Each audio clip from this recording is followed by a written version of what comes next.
আমাকে ছাড়ো বলছি। তুমি কি ভুলে গেছো তুমি এই বাড়ির সামান্য একজন বডিগার্ড? তোমার সাহস কি করে হয় আমার এত কাছে আসার? আমি আমার ডিউটি করছি ম্যাম, আর আমার ডিউটি হলো আপনাকে সুরক্ষিত রাখা। আপনি নিজের ইচ্ছে মতো মাঝরাতে একা বাড়ির বাইরে যেতে পারেন না। মেহজাবিনের দুই হাত শক্ত করে ধরে তাকে দরজার সাথে চেপে দাঁড় করিয়ে রেখেছে আরিয়ান। মেহজাবিনের শ্বাস প্রশ্বাস দ্রুত বইছে, রাগে তার ফর্সা গাল দুটো লাল হয়ে আছে। আরিয়ানের চওড়া বুকের খুব কাছে থাকায় তার শরীরের উষ্ণতা স্পষ্ট টের পাচ্ছে মেহজাবিন।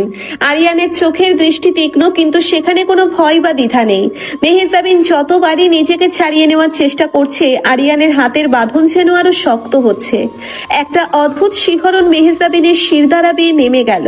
সে এই লোকটার উপর প্রচন্ড বিরক্ত, অথচ এই নৈকট্য তাকে এক অজানা অনুভূতিতে ভাসিয়ে দিচ্ছে। আরিয়ানের পেশিবহুল হাতগুলোর স্পর্শ তার নরম ত্বকে এক তীব্র উত্তেজনার সৃষ্টি করছে। আমি কোথায় যাব, কার সাথে যাব, সেটা সম্পূর্ণ আমার ব্যাপার। তুমি আমাকে বাধা দেওয়ার কে? আমার বাবার টাকায় তোমার সংসার চলে, এটা ভুলে যেও না। চৌধুরী সাহেব আমাকে আপনার ছায়া হয়ে থাকার নির্দেশ দিয়েছেন। আপনি যদি এখন একটা পাও দরজার বাইরে রাখেন, আমি আপনাকে কাঁধে তুলে নিজের ঘরে বন্দি করে রাখব। তখন আপনার বাবার টাকাও আপনাকে বাঁচাতে পারবে না।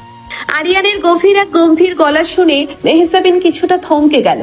লোকটার কথায় কোনো রসিকতা নেই, সে যা বলছে তাই করার ক্ষমতা রাখে। মেহজাবিনের বুক ধক করে উঠল। আরিয়ানের এই রাফ অ্যান্ড টাচ আচরণ তার অহংকারে আঘাত করলেও ভেতরে ভেতরে সে এক অদ্ভুত আকর্ষণ অনুভব করলো। আরিয়ান আস্তে করে মেহজাবিনের হাত ছেড়ে দিয়ে দুই পা পিছিয়ে গেল, কিন্তু তার দৃষ্টি মেহজাবিনের ওপর থেকে এক মুহূর্তের জন্যেও সরল না। মেহজাবিন আর কোনো কথা না বলে রাগে গজগজ করতে করতে নিজের ঘরের দিকে চলে গেল। দরজাটা সজোরে বন্ধ করার শব্দ পুরো করিডোরে প্রতিধ্বনিত হলো। আরিয়ান ঠোঁটের কোণে হালকা হেসে নিজের পজিশনে ফিরে গেল। পরদিন সকাল, চৌধুরী ফিলার বিশাল ডাইনিং টেবিলে সবাই নাস্তা করতে বসেছে। টেবিল ভর্তি রকমারি খাবার। কাশেম চাচা ট্রে হাতে সবার প্লেটে খাবার বেড়ে দিচ্ছেন। চৌধুরী সাহেব গম্ভীর মুখে খবরের কাগজ পড়ছেন। রবিনা চৌধুরী ছেলের বউ নিপাকে কি যেন বুঝিয়ে বলছেন। মেহজাবিন এখনো নিচে নামেনি। বাবা, মেহজাবিনের জন্য নতুন যে বডিগার্ড রেখেছেন, ছেলেটাকে আমার খুব একটা সুবিধার মনে হয় না। কাল রাতে দেখলাম মেহজাবিনের ঘরের সামনে কেমন অদ্ভুত ভাবে দাঁড়িয়েছিল। নিপা ঠিকই বলেছে বাবা, আরিয়ান ছেলেটা বড্ড বেশি নাক গলায়। মেহেরজাবিন তো ওর যন্ত্রণায় স্বাধীনভাবে শ্বাসও নিতে পারছে না। তোমরা কি মনে করো আমি না বুঝে আরিয়ানকে নিয়োগ দিয়েছি? সাদাবের লোক মেহজাবিনের পিছু নিয়েছে। রহমান সাহেব আমার ক্ষতি করার জন্য যে কোনো স্তরে নামতে পারে। মেহজাবিনের সুরক্ষার জন্য আরিয়ানের চেয়ে যোগ্য আর কেউ নেই। কিন্তু তাই বলে ছেলেটা মেহজাবিনকে সারাক্ষণ এমন চোখে চোখে রাখবে? মেয়েটার তো নিজস্ব একটা জীবন আছে। এমন সময় সিঁড়ি দিয়ে গটগট করে নেমে এলো মেহজাবিন। পরনে তার দামি ডিজাইনার থ্রি পিস, চুলগুলো খোলা, চোখে কালো সানগ্লাস। তার পেছনেই কয়েক কদম দূরত্ব বজায় রেখে শান্ত পায়ে হেঁটে আসছে আরিয়ান। আরিয়ানের পরনে কালো শার্ট এবং কালো প্যান্ট। শার্টের হাতা কনুই পর্যন্ত গোটানো, যার ফলে তার পেশিবহুল হাতগুলো স্পষ্ট বোঝা যাচ্ছে। ডাইনিং টেবিলে এসে মেহজাবিন ধপ করে একটা চেয়ার টেনে বসলো। বাবা, আমি আজ থেকে আর ইউনিভার্সিটিতে যাব না। যদি যেতেই হয় তবে জল্লাদকে বাড়িতে রেখেই যাব। আমি ক্লাসে যাই, সে ক্লাসের দরজায় দাঁড়িয়ে থাকে, সবাই আমাকে নিয়ে হাসাহাসি করে। আমি এসব আর সহ্য করতে পারছি না। মা, মেহজাবিন জেদ করো না। আরিয়ান তোমার ভালোর জন্যই তোমার সাথে থাকে। তুমি তো জানো পরিস্থিতি কতটা খারাপ। আমার কোনো কথা শোনার দরকার নেই। এই লোকটা গতকাল রাতে আমার সাথে যে আচরণ করেছে, এরপর আমি একে এক মুহূর্ত আমার আশেপাশে দেখতে চাই না। মেহজাবিনের কথায় সবাই অবাক হয়ে তাকালো। নিপা ভ্রুকুচকে আরিয়ানের দিকে তাকালো। আরিয়ান নির্লিপ্ত ভঙ্গিতে দাঁড়িয়ে আছে, যেন এসব তাকে উদ্দেশ্য করে বলা হচ্ছে না। কাশেম চাচা ভয়ে ভয়ে মেহজাবিনের প্লেটে একটা স্যান্ডউইচ তুলে দিলেন। মা জননী, মাথা ঠান্ডা করে খেয়ে নাও, সকাল সকাল রাগ করতে নেই। আমার খিদে নেই। মেহজাবিন প্লেটটা ঠেলে দিয়ে উঠে দাঁড়ালো। ঠিক তখনই মেইন ডোর দিয়ে হাঁটতে হাঁটতে প্রবেশ করলো তানিয়া এবং রফিক সাহেব। রফিক সাহেবের মুখে একটা কুটিল হাসি, যা দেখে মনে হয় সে মনে মনে অন্য কোনো ছক কষছে। তানিয়ার চোখ প্রথমেই গিয়ে পড়লো আরিয়ানের ওপর। আরিয়ানকে দেখলেই তানিয়ার চোখ চকচক করে ওঠে। Good morning everyone. কি ব্যাপার মেহজাবিন আপু, সকাল সকাল এত রেগে আছিস কেন? আরে ওর তো কথায় কথায় রাগ, কিন্তু আমার তো অন্য একটা বিষয় নিয়ে চিন্তা হচ্ছে। রফিক, তুমি কি রহমান সাহেবের সাথে জমিটা নিয়ে কথা বলেছিলে? হ্যাঁ, কথা তো বলছিলাম, কিন্তু রহমান সাহেব তো শর্ত জুড়ে দিয়েছেন। তিনি চান শাদাবের সাথে মেহজাবিনের বিয়েটা হোক, তাহলে নাকি সব সমস্যার সমাধান হয়ে যাবে। অসম্ভব। রহমান সাহেবের ছেলের হাতে আমি আমার মেয়েকে তুলে দেব? শাদাব একটা ড্রাগ অ্যাডিক্ট আর গুন্ডা। এই প্রস্তাব তুমি আমাকে দ্বিতীয়বার দেবে না রফিক। চৌধুরী সাহেবের ধমক খেয়ে রফিক সাহেব চুপ হয়ে গেলেন, কিন্তু তার চোখের দৃষ্টি অন্য কথা বলছিল। এদিকে তানিয়া সবার অলক্ষ্যে আরিয়ানের পাশে গিয়ে দাঁড়ালো। মেহজাবিন আর চোখে সেটা খেয়াল করলো। আরিয়ান ভাইয়া, আপনি তো দিন দিন আরো হ্যান্ডসাম হয়ে যাচ্ছেন। কালো শার্টে আপনাকে একদম হিরোদের মতো লাগছে। ধন্যবাদ ম্যাম। শুধু ম্যাম কেন, আমাকে তানিয়া বলে ডাকবেন। আচ্ছা, আজ বিকেলে কি আপনি ফ্রি আছেন? আমাকে একটু শপিং মলে নিয়ে যেতে পারবেন? তানিয়ার কথায় মেহজাবিনের শরীরে যেন আগুন ধরে গেল। সে বুঝতে পারছে না কেন তার এত রাগ লাগছে। একজন বডিগার্ডের সাথে তার চাচাতো বোন ফ্ল্যাট করছে, এতে তার তো খুশি হওয়ার কথা, কিন্তু তার বুকের ভেতরটা অদ্ভুত ভাবে জ্বলছে। তানিয়া, ও আমার বডিগার্ড। তো শপিং এর ব্যাগ টানার জন্য ওকে বাবা টাকা দিয়ে রাখিনি। আরিয়ান, তুমি গাড়ি রেডি করো, আমি ইউনিভার্সিটিতে যাব। মেহজাবিন রাগে পা ঠুকতে ঠুকতে বাইরে চলে গেল। আরিয়ান তানিয়াকে হালকা মাথা নেড়ে সম্মান জানিয়ে মেহজাবিনের পিছু নিল। তানিয়া মুখ বাঁকিয়ে দাঁড়িয়ে রইল। ইউনিভার্সিটির বিশাল ক্যাম্পাস। মেহজাবিন তার বেস্ট ফ্রেন্ড শাইমার সাথে ক্যাফেটেরিয়ায় বসে কফি খাচ্ছে। আরিয়ান একটু দূরে একটা পিলারে হেলান দিয়ে সতর্ক দৃষ্টিতে চারপাশে খেয়াল করে রাখছে। শাইমা কফিতে চুমুক দিয়ে আরিয়ানের দিকে তাকালো। দোস্ত, তোর বডিগার্ডটা কিন্তু আসলেই খুব হট। ওই দেখ, ইউনিভার্সিটির অর্ধেক মেয়ে ওর দিকে হা করে তাকিয়ে আছে, আর ও কেমন কুল মুডে দাঁড়িয়ে আছে। তোর তো লাক খুব ভালো। তুই থামবি সাইমা? এই লোকটার জন্য আমার জীবন অতিষ্ঠ হয়ে গেছে। সারাক্ষণ ছায়ার মতো লেগে থাকে। রাতে একটু বারান্দায় গিয়ে দাঁড়াবো, সেখানেও দেখি নিচেও টর্চ হাতে পাহারায় দাঁড়িয়ে আছে। কোনো প্রাইভেসি নেই আমার জীবনে। আঙ্কেল তো তোর নিরাপত্তার জন্যই রেখেছেন। শাদাবের যা অবস্থা, কখন কি করে বসে তার তো ঠিক নেই। আমি সাদাবকে ভয় পাই না। আমার বাবা চৌধুরী সাহেব, কেউ আমার গায়ে হাত দেওয়ার সাহস করবে না। মেহজাবিন কথাগুলো বলতেই হঠাৎ ক্যাফেটেরিয়ার পরিবেশ ভারী হয়ে উঠল। কয়েকজন স্টুডেন্ট ভয়ে সরে দাঁড়ালো। ক্যাফেটেরিয়ার দরজা দিয়ে সদল বলে প্রবেশ করলো শাদাব। পরনে তার চামড়াই জ্যাকেট, চোখে রঙিন চশমা, মুখে একটা বাজে হাসি। তার সাথে কাল্লু এবং আরো কয়েকজন লোক। শাদাব সোজা হেঁটে এসে মেহজাবিনদের টেবিলের সামনে দাঁড়ালো। আরিয়ান দূর থেকে ব্যাপারটা খেয়াল করলো, কিন্তু এখনই কোনো পদক্ষেপ না নিয়ে সতর্ক হয়ে এগিয়ে আসতে শুরু করলো। হ্যালো বিউটিফুল, অনেকদিন পর দেখা। কেমন আছো আমার হবু বউ? হ্যাঁ, মুখ সামলে কথা বল সাদাব। আমি তোর হবু বউ নই। আর তুই এখানে কি করছিস? এটা ইউনিভার্সিটি, তোর বাপের গুন্ডামির জায়গা নয়। আরে জান, এত রাগ করো কেন?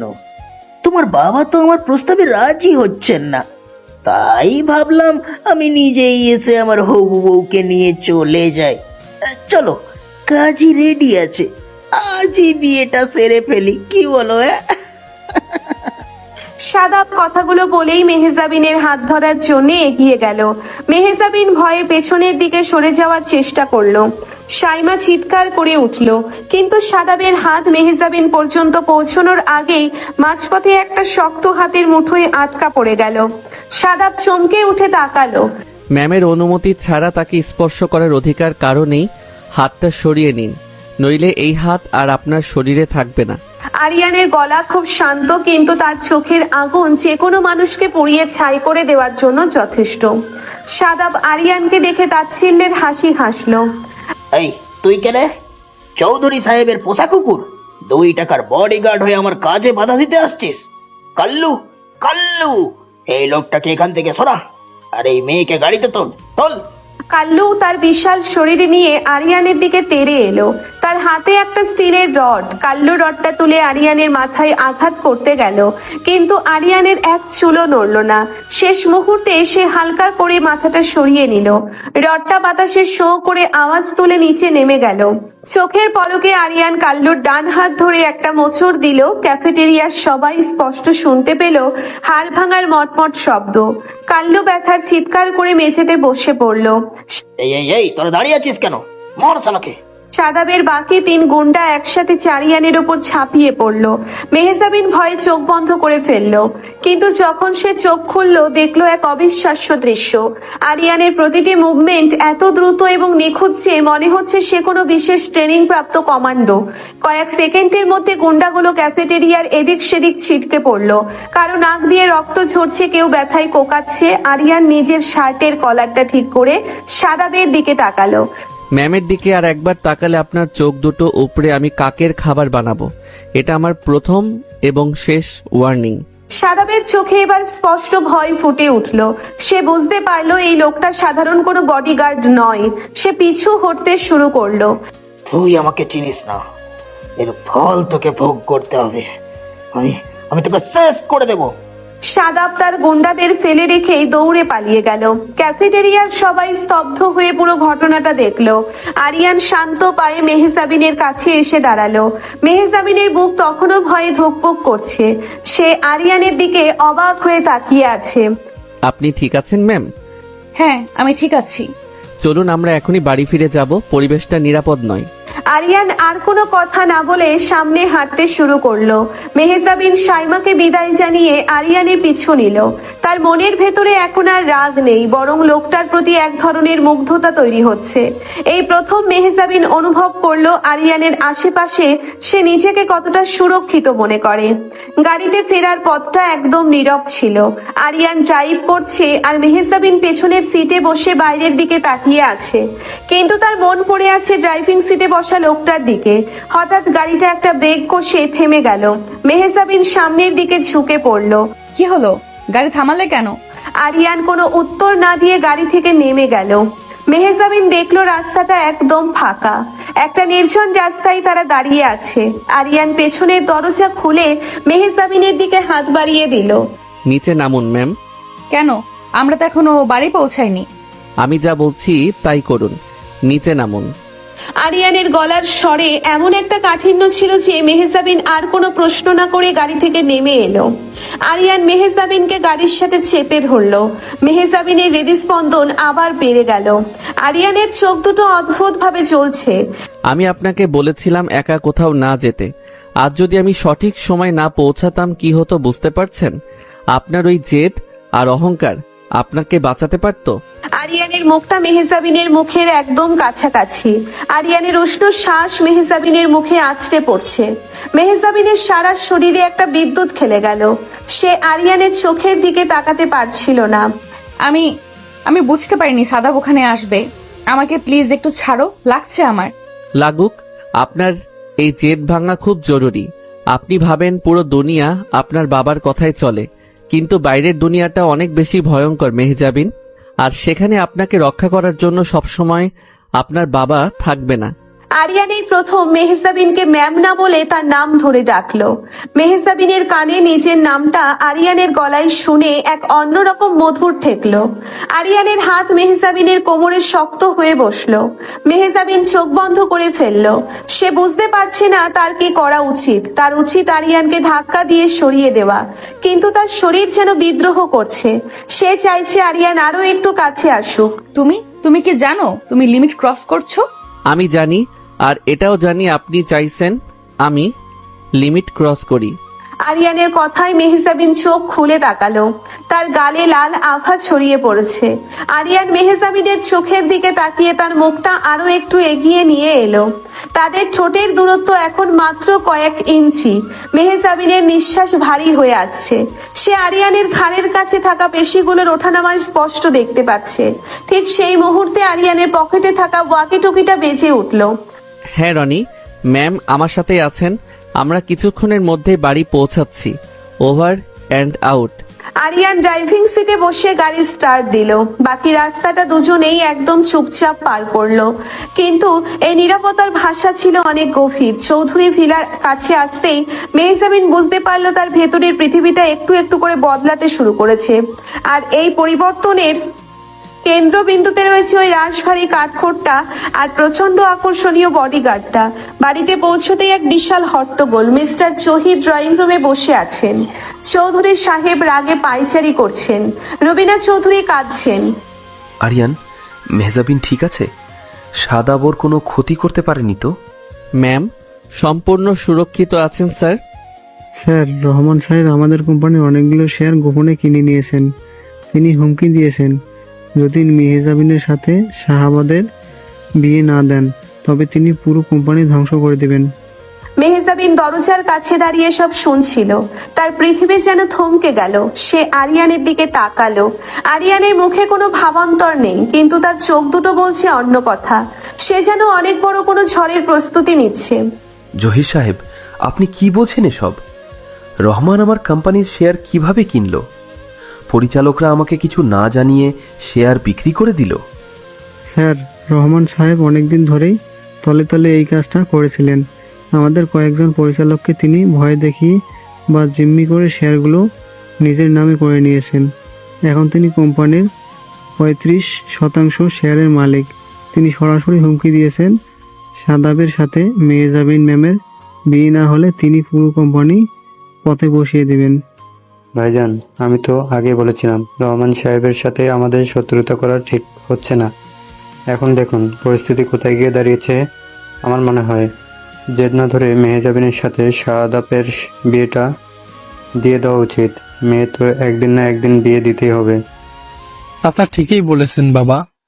একটা সাধারণ ছেলের জন্য আমরা আমাদের এত বড় ব্যবসার সামর্থ্য ধ্বংস হতে দিতে পারি না।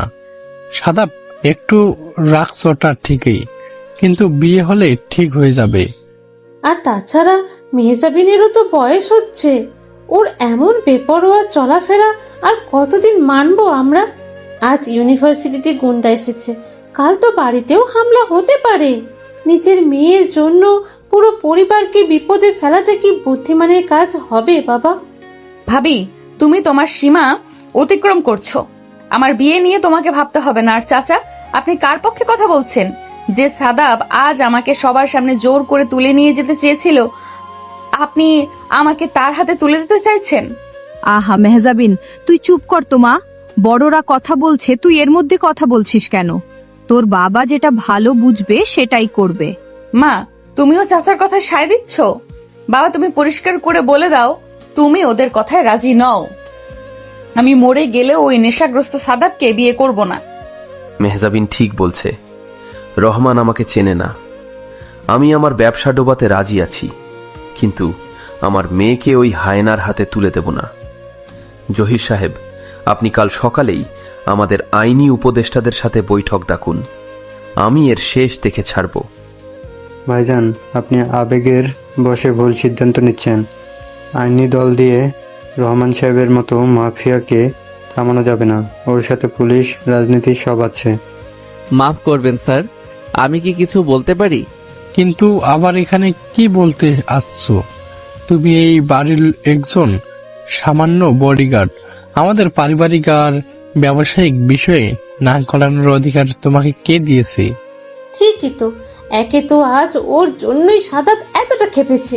কে জানে, হয়তো এই বডিগার্ড নিজে থেকেই গায়ে পড়ে সাদাবের লোকজনকে মেরে পরিস্থিতি আরো খারাপ করেছে। ভাবি, একদম বাজে কথা বলবে না। আরিয়ান যদি আজ না থাকতো, সাদাব আমাকে জোর করে তুলে নিয়ে যেত। আরিয়ান আমার সম্মান বাঁচিয়েছে, আর তোমরা তাকেই অপমান করছো। ম্যাম, শান্ত হন। ফাহিম স্যার ঠিকই বলেছেন। আমি এই বাড়ির সামান্য একজন কর্মচারী। তবে আমার ডিউটি শুধু আপনার শারীরিক নিরাপত্তা দেওয়া নয়, এই বাড়ির সুরক্ষাও আমার দায়িত্বের মধ্যে পড়ে। চৌধুরী স্যার, আপনি আইনি লড়াইয়ে যাওয়ার আগে রহমান সাহেবের দুর্বল জায়গাটা খুঁজুন। দুর্বল জায়গা মানে কি বলতে চাইছো তুমি আরিয়ান? রহমান সাহেব শেয়ার কিনেছেন ভয় দেখিয়ে। মানে এই শেয়ারগুলো আইনি বৈধতা এখনো পুরোপুরি শক্ত নয়। যদি আমরা প্রমাণ করতে পারি যে পরিচালকদের ওপর চাপ প্রয়োগ করা হয়েছিল, তবে শেয়ার বাজার এই হস্তান্তর আটকে দিতে পারে। আর দ্বিতীয়ত, শাদাবের একটা অবৈধ জুয়ার আড্ডা আছে শহরের বাইরে, সেখানে পুলিশ হানা দিলে রহমান সাহেব নিজের ছেলেকে বাঁচানোর চিন্তায় ব্যস্ত হয়ে পড়বেন। আপনাদের কোম্পানি নিয়ে ভাবার সময় পাবেন না। দারুণ বলেছো স্যার। আরিয়ান তো খুব চমৎকার একটা পয়েন্ট ধরেছে। আমরা যদি সাদাবের ওই জুয়ার আড্ডার খবর সংবাদ মাধ্যম আর বিশেষ পুলিশের কাছে ফাঁস করে দিই, রহমান সাহেব কোণঠাসা হয়ে পড়বেন। কিন্তু আমরা এসব খবর পাবো কোথায়? আরিয়ান কি গোয়েন্দাগিরি করে নাকি যে ও এসব জানে? একজন ভালো বডিগার্ডকে তার শত্রুর নারী নক্ষত্র সম্পর্কে খবর রাখতে হয় রফিক সাহেব। এটা আমার কাজেরই একটা অংশ। আরিয়ানের তীক্ষ্ণ এবং আত্মবিশ্বাসী কথা শুনে পুরো ঘর নিস্তব্ধ হয়ে গেল। চৌধুরী সাহেব মুগ্ধ দৃষ্টিতে আরিয়ানের দিকে তাকালেন। রফিক সাহেবের মুখ ফ্যাকাশে হয়ে গেল।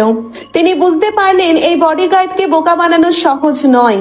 মেহজাবিন এক দৃষ্টিতে আরিয়ানের দিকে তাকিয়ে আছে। লোকটার বুদ্ধিমত্তা আর সাহস তাকে প্রতি মুহূর্তে আকর্ষণ করছে। আরিয়ান, তুমি ঠিক বলেছ। আমি আজই পুলিশের বিশেষ শাখার আইজি সাহেবের সাথে কথা বলছি। তুমি মেহজাবিনকে নিয়ে ওপরে যাও। আজ থেকে তুমি ওর ঘরের সামনের করিডোরেই পাহারায় থাকবে। কোনো অবস্থাতেই যেন মেহজাবিনের নিরাপত্তা বিঘ্নিত না হয়। জি স্যার। আসুন ম্যাম। মেহজাবিন আর কোনো কথা না বলে সিঁড়ি বেয়ে ওপরে উঠতে শুরু করলো। আরিয়ান তার পিছু পিছু গেল।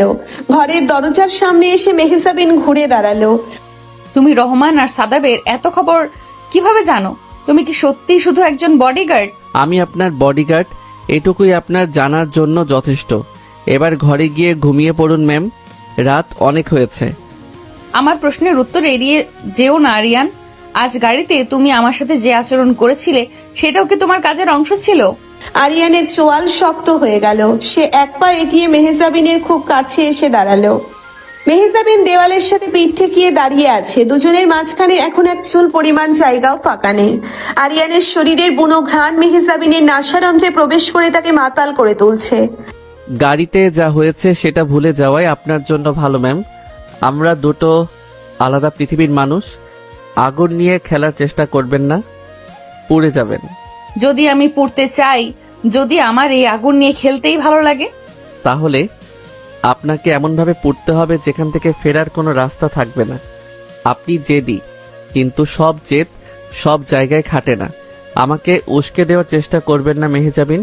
আমি কোনো ভদ্র সমাজের সভ্য ছেলে নই। আমার ভেতরে একটা পশু আছে, সেটা জেগে উঠলে আপনি সামলাতে পারবেন না। আমি দেখতে চাই তোমার ভেতরের পশুকে।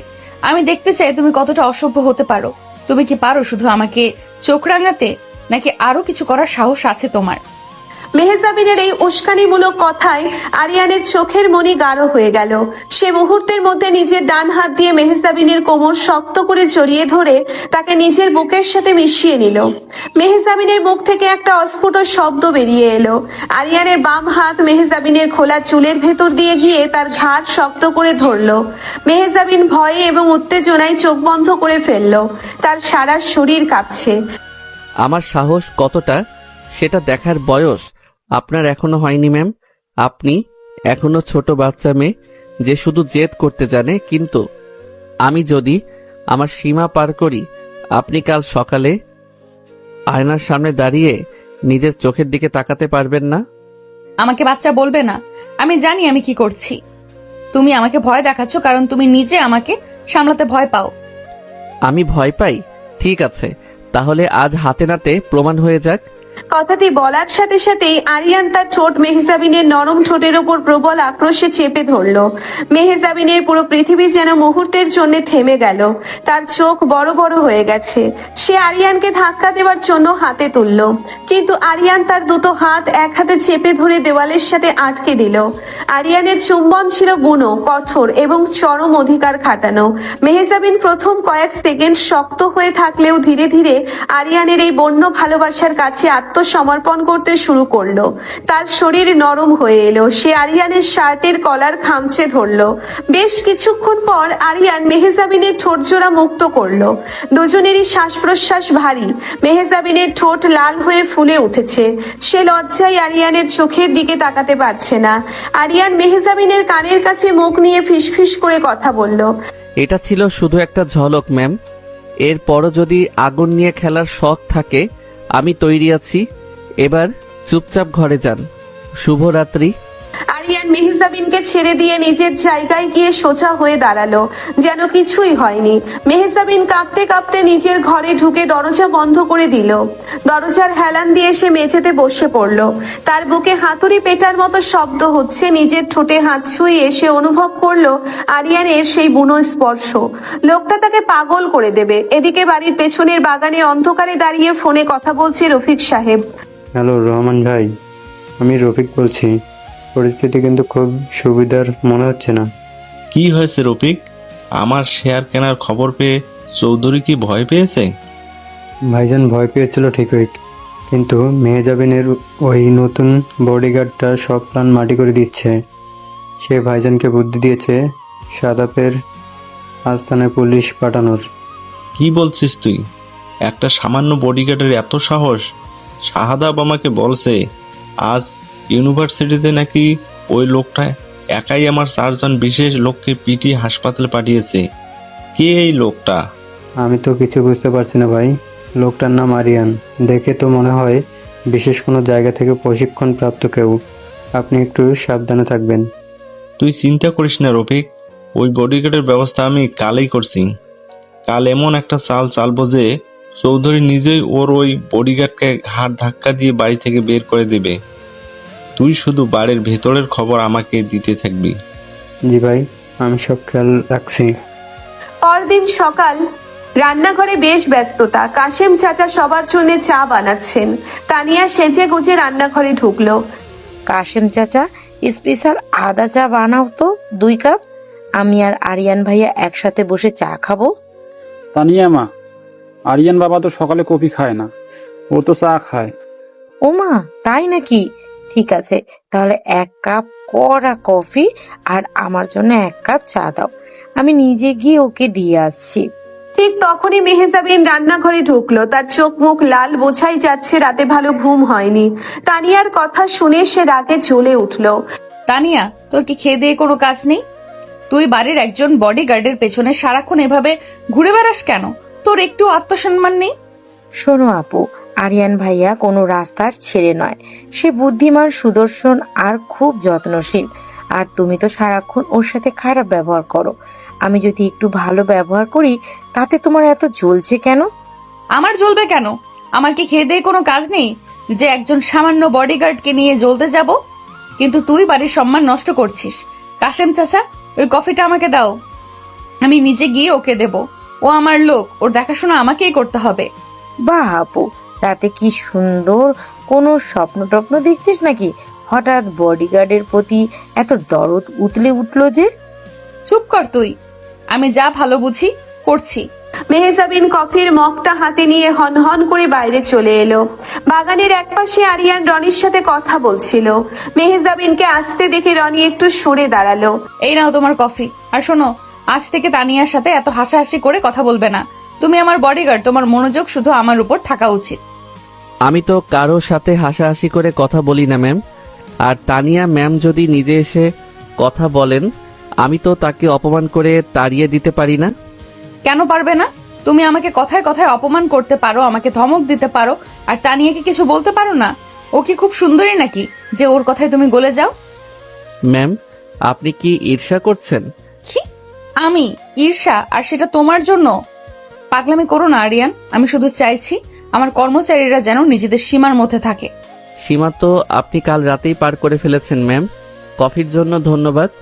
আরিয়ান মুচকি হেসে কফির মগটা নিল। মেহজাবিন রাগে কিছু একটা বলতে গিয়েও থেমে গেল। আরিয়ানের ওই হাসির কাছে তার সব জেদ হার মেনে যায়। সে গটগট করে বাড়ির ভেতরে চলে গেল। চৌধুরী সাহেব খুব চিন্তায় আছেন। সাদাবের লোক নাকি ইউনিভার্সিটিতে হামলা করেছিল। আরিয়ান, তুই কিন্তু আগুন নিয়ে খেলছিস। তুই জানিস তোর লক্ষ্য কি? এই বাড়ির মেয়ের সাথে তোর সম্পর্ক তৈরি করাটা কি ঠিক হচ্ছে? স্যার যদি জানতে পারে তাহলে কিন্তু তোর কাজ নিয়ে টানাটানি পড়বে। রনি, তুই তোর কাজ কর, আমি জানি আমি কি করছি।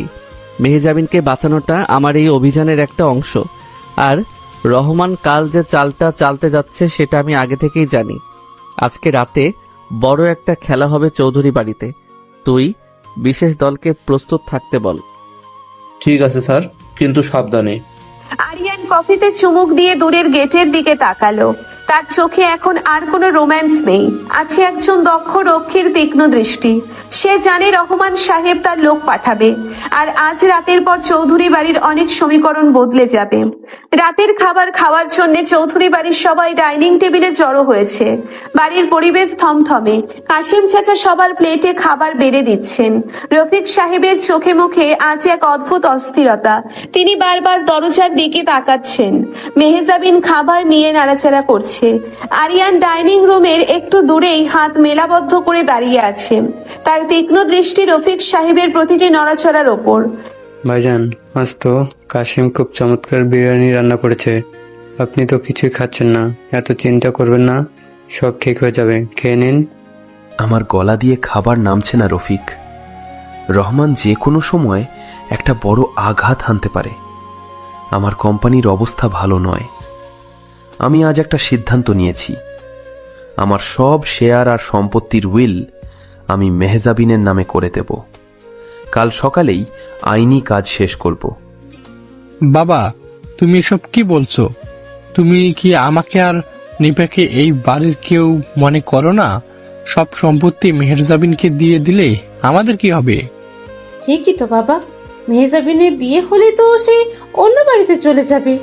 তাহলে এই চৌধুরী বংশের সম্পত্তি কি অন্য বাড়ির লোক ভোগ করবে? আপনার এই সিদ্ধান্ত কিন্তু একদম ঠিক হচ্ছে না। ভাবি, তোমরা কি সবসময় টাকার কথাই ভাববে? বাবার জীবনের উপর দিয়ে এত বড় ঝড় বয়ে যাচ্ছে, আর তোমরা সম্পত্তি ভাগাভাগি নিয়ে পড়ে আছো। আমার কোনো সম্পত্তি লাগবে না বাবা, আমি এসব কিছুই চাই না। আরে ফাহিম, তুই শান্ত হ। ভাইজান হয়তো রাগের মাথায় এসব বলেছে। ভাইজান, আপনি আগে এই বিরিয়ানিটা খেয়ে নিন। কাশিম, মেহেজাবিনকে এক গ্লাস জুস দাও, মেয়েটার মুখ শুকিয়ে গেছে। কাশিম চাচা মেহজাবিনের দিকে জুসের গ্লাসটা এগিয়ে দিতেই রফিক সাহেব নিজের জায়গা থেকে উঠে দাঁড়ালেন। দেখ কাশিম, আমি আমার ভাতিজিকে জুসটা খাইয়ে দেই। ও তো কাল থেকে কিছুই খায়নি ঠিক মতো। রফিক সাহেব জুসের গ্লাসটা হাতে নিয়ে মেহজাবিনের দিকে এগিয়ে গেলেন। ঠিক সেই মুহূর্তেই আরিয়ান বিদ্যুৎ গতিতে সামনে এসে রফিক সাহেবের হাত থেকে গ্লাসটা কেড়ে নিল। গ্লাস থেকে কিছুটা জুস মেঝেতে চলকে পড়লো। সবাই চমকে আরিয়ানের দিকে তাকালো। এই বডিগার্ড, তোমার এত বড় সাহস! তুমি চাচার হাত থেকে গ্লাস কেড়ে নিচ্ছ? তুমি কি পাগল হয়ে গেছো? এই লোকটার তো দিন দিন সাহস বেড়ে যাচ্ছে। তুই আমার হাত থেকে গ্লাস কাটলি কেন? রফিক সাহেব, এই জুস ম্যাম খাবেন না। আর চৌধুরী স্যার, আপনার প্লেটের খাবারটাও আপনি খাবেন না। কি বলছো তুমি আরিয়ান? কেন খাবো না? কাসেম তো নিজে রান্না করেছে। কাশেম চাচা রান্না করেছেন ঠিকই, কিন্তু আধা ঘন্টা আগে কাশেম চাচা যখন বাইরে গিয়েছিলেন তখন এই রফিক সাহেব রান্নাঘরে ঢুকে খাবারের সাথে আর এই জুসের সাথে কড়া ঘুমের ওষুধ মিশিয়ে দিয়েছেন, যাতে আপনারা সবাই গভীর ঘুমে তলিয়ে যান। আর রহমান সাহেবের লোক বিনা বাধায় এই বাড়িতে ঢুকে ম্যামকে তুলে নিয়ে যেতে পারে। কি চাচা, আরিয়ান কি বলছে এসব? আপনি আমাদের খাবারে ওষুধ মিশিয়েছেন? ভাইজান, এই 2 টাকার কর্মচারীর কথা আপনি বিশ্বাস করবেন? ও মিথ্যা বলছে। ও আমাকে ফাঁসানোর চেষ্টা করছে। আমি মিথ্যে বলছি কিনা সেটা প্রমাণ করা খুব সহজ। রফিক সাহেব, আপনি এই জুসের গ্লাসটা এক চুমুকে খেয়ে ফেলুন, তারপর দেখা যাক আপনি জেগে থাকেন নাকি ঘুমিয়ে পড়েন। নিন, খান। আরিয়ান গ্লাসটা রফিক সাহেবের মুখের সামনে ধরলো। রফিক সাহেবের মুখ ভয়ে ফ্যাকাশে হয়ে গেল। তার কপালে ঘাম জমতে শুরু করেছে। তিনি গ্লাসটা নেওয়ার জন্য হাত বাড়ালেন না। পুরো ডাইনিং রুমের সবাই বুঝে গেল আরিয়ান সত্যি বলছে। রফিক, তুই এত বড় বিশ্বাসঘাতক? তুই নিজের ভাইয়ের পিঠে ছুরি মারলি? তোর এত বড় সাহস! আমাকে মাফ করে দিন ভাইজান। রহমান আমাকে হুমকি দিয়েছিল। সে বলেছিল আমি যদি তাকে সাহায্য না করি সে আমাকে মেরে ফেলবে। আমার আর কোনো উপায় ছিল না। স্যার, এখন এসব কথা বলার সময় নেই। রহমান সাহেবের লোক ইতিমধ্যে বাড়ির সীমানায় ঢুকে পড়েছে।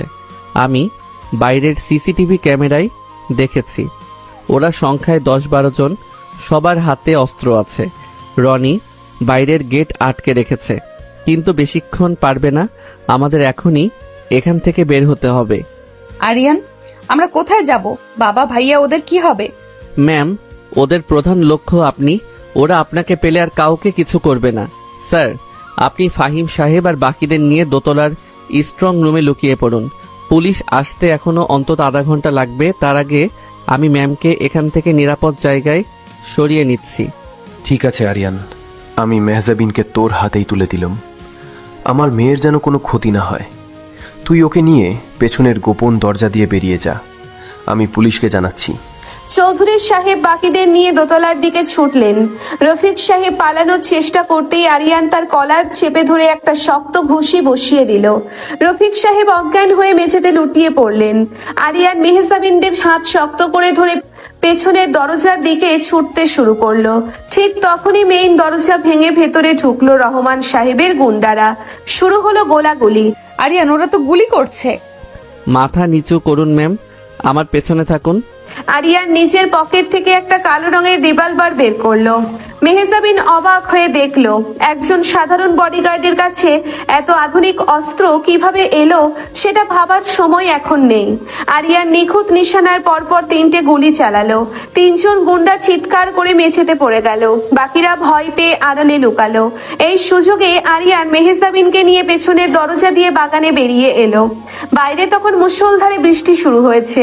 ঘন অন্ধকারে কিছু দেখা যাচ্ছে না। আরিয়ান মেহজাবিনকে নিয়ে গ্যারেজের দিকে দৌড় দিল।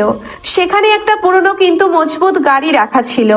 আরিয়ান মেহজাবিনকে পাশের সিটে বসিয়ে নিজে ড্রাইভিং সিটে বসলো। গাড়ি স্টার্ট দেওয়ার আগেই 2 জন গুন্ডা সামনে এসে দাঁড়ালেন। আরিয়ান কোনো দিকে ভ্রুক্ষেপ না করে গাড়ির গতি বাড়িয়ে দিল। গুন্ডা দুটো ছিটকে দূরে গিয়ে পড়লো। গাড়ি তীব্র বেগে চৌধুরী ভিলার সামনে পেরিয়ে দরজার পেছনে নির্জন রাস্তার দিকে ছুটতে লাগলো। আরিয়ান, আমরা কোথায় যাচ্ছি? এই বৃষ্টির মধ্যে রাস্তা তো একদম ফাঁকা। ওরা যদি আমাদের পিছু নেয়? ম্যাম, আপনি শান্ত হন। ওরা আমাদের পিছু নিতে পারবে না। আমি রনিকে নির্দেশ দিয়েছি ওদের গাড়িগুলো নষ্ট করে দিতে। আমরা একটা নিরাপদ আশ্রয়ে যাচ্ছি। আজকের রাতটা আমাদের সেখানেই কাটাতে হবে। কাল সকালে আমি আপনাকে আবার স্যারের কাছে পৌঁছে দেব। কিন্তু তুমি এত কিছু কিভাবে সামলাচ্ছ? তোমার হাতের রিভলভার, তোমার এত নিখুঁত নিশানা, রফিক চাচার প্ল্যান ধরে ফেলা, সবকিছু দেখে আমার মনে হচ্ছে তুমি আমাকে অনেক কিছু জানিয়ে লুকিয়ে রাখছো। তুমি কে আরিয়ান? আমি কে সেটা এখন জানার দরকার নেই মেহজাবিন। শুধু এতটুকু জেনে রাখুন, আমি থাকতে আপনার শরীরের একটা চুলেও কেউ হাত দিতে পারবে না। আপনি আমার দায়িত্ব। মেহজাবিন আর কোনো প্রশ্ন করলো না। সে ভিজে একাকার হয়ে গেছে। শীতে তার শরীর কাঁপছে। আরিয়ান এক হাতে স্টিয়ারিং ধরে অন্য হাতে গাড়ির হিটারটা বাড়িয়ে দিল। প্রায় 1 ঘন্টা টানা গাড়ি চালানোর পর আরিয়ান শহরের একদম শেষ প্রান্তে একটা পুরনো আধভাঙা দোতলা বাড়ির সামনে গাড়ি থামালো। চারপাশটা ঘুটঘুটে অন্ধকার, শুধু বৃষ্টির শব্দ ছাড়া আর কোনো শব্দ নেই। আমরা পৌঁছে গেছি, আসুন। আরিয়ান গাড়ি থেকে নেমে মেহজাবিনদের দিকে দরজা খুলে দিল। মেহজাবিন নামতেই আরিয়ান তার কাঁধে হাত রেখে তাকে দ্রুত বাড়ির ভেতরে নিয়ে গেল। বাড়ির ভেতরটা অন্ধকার। আরিয়ান নিজের ফোন থেকে টর্চ জেলে একটা পুরনো সোফার উপর আলো ফেললো। এটা আমার একটা গোপন ডেরা। এখানে রহমান কেন? পুলিশও আমাদের খুঁজে পাবে না। আপনি ওই সোফায় গিয়ে বসুন, আমি মোমবাতি জ্বালিয়ে দিচ্ছি। এখানে বিদ্যুৎ সংযোগ নেই। আরিয়ান কয়েকটা মোমবাতি জ্বালিয়ে ঘরের বিভিন্ন জায়গায় রেখে দিল। হালকা আলোয় ঘরটা স্পষ্ট হলো। মেহজাবিন শীতে থরথর করে কাঁপছে। তার পরনের দামি পোশাক বৃষ্টির পানিতে ভিজে শরীরের সাথে একদম লেপ্টে আছে। তার ফর্সা ত্বক আর শারীরিক গঠন স্পষ্ট বোঝা যাচ্ছে। আরিয়ান মেহজাবিনের দিকে তাকিয়ে চোখ নামিয়ে নিল। সে নিজের ভেজা জ্যাকেটটা খুলে একটা চেয়ারের ওপর রাখলো। আপনি পুরো ভিজে গেছেন। এভাবে বেশিক্ষণ থাকলে আপনার ভীষণ জ্বর আসবে। ভেতরের ঘরে একটা পুরনো আলমারি আছে, সেখানে আমার কিছু পরিষ্কার শার্ট রাখা আছে। আপনি আপাতত আপনার এই ভেজা পোশাক বদলে আমার একটা শার্ট পরে নিন। আমি তোমার শার্ট পরবো? কিন্তু আমি তো ম্যাম, এখন জেদ করার সময় নয়। আপনি এখানে রাজকীয় কোনো পোশাক পাবেন না। আমি বাইরে বারান্দায় দাঁড়িয়ে আছি, আপনি পোশাক বদলে নিন। আরিয়ান আর কোনো কথা না বলে বারান্দার দিকে চলে গেল। মেহজাবিন বুঝতে পারলো আরিয়ান ঠিকই বলছে, শীতে তার দাঁতে দাঁত বাড়ি খাচ্ছে। সে ভেতরের ঘরে গিয়ে আলমারি থেকে আরিয়ানের একটা কালো রঙের বড় শার্ট বের করলো। নিজের ভেজা পোশাকগুলো খুলে সে শার্টটা গায়ে চাপালো। শার্টটা তার হাঁটুর ওপর পর্যন্ত এসেছে। শার্টের ভেতর থেকে আরিয়ানের শরীরের একটা চেনা পুরুষালী সুবাস মেহজাবিনের নাকে এলো। সে আয়নার সামনে দাঁড়িয়ে নিজেকে দেখলো। এই পোশাকটাকে অদ্ভুত সুন্দর আর আকর্ষণীয় লাগছে। সে ধীরে ধীরে বাইরে এলো। আরিয়ান, তুমি ভেতরে আসতে পারো। আরিয়ান ভেতরে এসে মেহজাবিনকে দেখে কয়েক মুহূর্তের জন্য থমকে দাঁড়ালো। মোমবাতির আলোয় মেহজাবিনকে কোনো অপ্সরীর মতো লাগছে, আর ভেজা চুলগুলো পিঠ বেয়ে ছড়িয়ে আছে। আরিয়ানের বড় শার্টে তার মসৃণ পা জোড়ায় স্পষ্ট দেখা যাচ্ছে। আরিয়ান নিজের দৃষ্টি সরিয়ে নেওয়ার চেষ্টা করলো, কিন্তু পারল না। তার গলার কাছে কিছু একটা আটকে গেল। সে ঢোক গিলে নিজেকে সামলে নিল। আপনি সোফায় বসুন, আমি আগুন জ্বালানোর ব্যবস্থা করছি। তুমি তো ভিজে গেছো আরিয়ান, তুমিও পোশাক বদলে নাও, তোমারও তো ঠান্ডা লাগতে পারে। আমার কিছু হবে না, আমি এসব পরিস্থিতিতে অভ্যস্ত। আপনি নিজের চিন্তা করুন। আরিয়ান ঘরের এক কোণে রাখা কিছু শুকনো কাঠ দিয়ে আগুন চালালো। আগুনের উষ্ণতায় ঘরের পরিবেশটা একটু আরামদায়ক হলো। মেহজাবিন আগুনের খুব কাছে গিয়ে বসলো। আরিয়ান একটু দূরে দেওয়ালে হেলান দিয়ে দাঁড়িয়ে মেহজাবিনের দিকে তাকিয়ে রইল। ঘরের ভেতর এক অদ্ভুত নীরবতা, শুধু বাইরের বৃষ্টির একটানা শব্দ আর আগুনের কড়কড় আওয়াজ ছাড়া আর কোনো শব্দ নেই। তুমি কি সব সময় এত পাষাণ? তোমার কি কোনো অনুভূতি নেই আরিয়ান? আমার অনুভূতি দিয়ে আপনার কোনো কাজ নেই ম্যাম। আমার অনুভূতি আমার কাছেই থাক। তুমি কি আমাকে একটুও পছন্দ করো না? আমি দেখেছি তুমি আর চোখে আমার দিকে তাকাও। যখন তানিয়া তোমার সাথে কথা বলে তখন তুমি ইচ্ছে করে আমাকে শোনানোর জন্য তানিয়ার সাথে নরম সুরে কথা বলো। তুমি আমাকে ঈর্ষান্বিত দেখতে চাও, তাই না? আপনি ভুল ভাবছেন। আমি একজন বডিগার্ড। আমার কাজ আপনাকে রক্ষা করা, আপনার সাথে প্রেম করা নয়। তুমি মিথ্যা বলছো আরিয়ান। কাল রাতে যখন তুমি আমাকে দেওয়ালের সাথে চেপে ধরেছিলে তখন তোমার চোখে আমি যে আগুন দেখেছি সেটা শুধু একজন বডিগার্ডের আগুন ছিল না, সেখানে একটা পুরুষের তীব্র অধিকার বোধ ছিল। তুমি আমাকে চাও আরিয়ান, তুমি শুধু সেটা স্বীকার করতে ভয় পাচ্ছ। মেহজাবিন সোফা থেকে উঠে ধীরে ধীরে আরিয়ানের দিকে এগিয়ে এলো। আরিয়ান দেওয়াল ঘেঁষে শক্ত হয়ে দাঁড়িয়ে রইল। সে পেছাতে চাইলো, কিন্তু পেছনে আর জায়গা নেই। মেহজাবিন একদম আরিয়ানের শরীরের খুব কাছে এসে দাঁড়ালো। সে তার দুই হাত আরিয়ানের বুকের ওপর রাখলো। আরিয়ানের হৃদস্পন্দন দ্রুত হতে শুরু করলো। মেহজাবিনের ভেজা চুলের ঘ্রাণ আর তার চোখের নেশা আরিয়ানকে মাতাল করে তুলছে। ম্যাম, আপনি আপনার সীমা পার করছেন। আমাকে দূরে থাকতে দিন। আমি নিজের উপর নিয়ন্ত্রণ হারাতে চাই না। আমি তো চাই তুমি নিয়ন্ত্রণ হারিয়ে ফেলো। আমি চাই তুমি আমার সব সীমা ভেঙে দাও। তুমি আমাকে নিজের করে নাও আরিয়ান। আমি এই বড় লোকের মেয়ের খোলস থেকে বেরিয়ে আসতে চাই। আমি শুধু তোমার মেহজাবিন হতে চাই। মেহজাবিন তার মাথাটা আরিয়ানের বুকের উপর রাখলো। আরিয়ানের সারা শরীরে একটা তীব্র স্রোত বয়ে গেল। তার পুরুষালী অহংকার আর বডিগার্ডের নৈতিকতার দেওয়াল ভাঙতে শুরু করেছে। সে নিজেকে আর আটকে রাখতে পারলো না। তার দুই শক্ত হাত মেহজাবিনের কোমর জড়িয়ে ধরলো। মেহজাবিন একটা দীর্ঘশ্বাস ফেলে চোখ বন্ধ করলো। আপনি জানেন না আপনি কি চাইছেন মেহজাবিন। আমি কোনো সাধারণ মানুষ নই। আমার জীবন অনেক অন্ধকারে ঘেরা। আমার সাথে জড়ালে আপনার জীবনও ধ্বংস হয়ে যাবে। আমি আপনাকে সুখে রাখতে পারবো না। আমি সুখ চাই না, আমি শুধু তোমাকে চাই। তুমি আমাকে আজকের এই রাতের জন্য অন্তত তোমার করে নাও। কাল কি হবে সেটা আমি ভাবতে চাই না। আমি শুধু আজকের এই মুহূর্তটা তোমার সাথে কাটাতে চাই। মেহজাবিন মুখ তুলে আরিয়ানের চোখের দিকে তাকালো। তার চোখে এক তীব্র তৃষ্ণা আর আকুলতা। আরিয়ান আর কোনো কথা না বলে মেহজাবিনের ঠোঁটে তার ঠোঁট ডুবিয়ে দিল। এবারের চুম্বন কাল রাতের মতো রুক্ষ ছিল না, বরং এতে ছিল এক গভীর আবেগ আর সীমাহীন ভালোবাসা। মেহজাবিন তার দুই হাত আরিয়ানের ঘাড়ের পিছনে জড়িয়ে ধরলো। সে নিজেকে আরিয়ানের সাথে পুরোপুরি মিশিয়ে দিতে চাইলো। আরিয়ান মেহজাবিনকে শূন্যে তুলে নিয়ে সোফার উপর শুইয়ে দিল। মোমবাতির আলোয় তাদের ছায়া দেওয়ালে কাঁপতে লাগলো। আরিয়ানের ভেজা শার্টের ওপর দিয়ে মেহজাবিন তার পেশিবহুল শরীর অনুভব করতে পারছে। আরিয়ান মেহজাবিনের গলায় ঘাড়ে তার উষ্ণ ঠোঁট ছোঁয়াতে লাগলো। মেহজাবিনের শরীর উত্তেজনায় ধনুকের মতো বেঁকে গেল।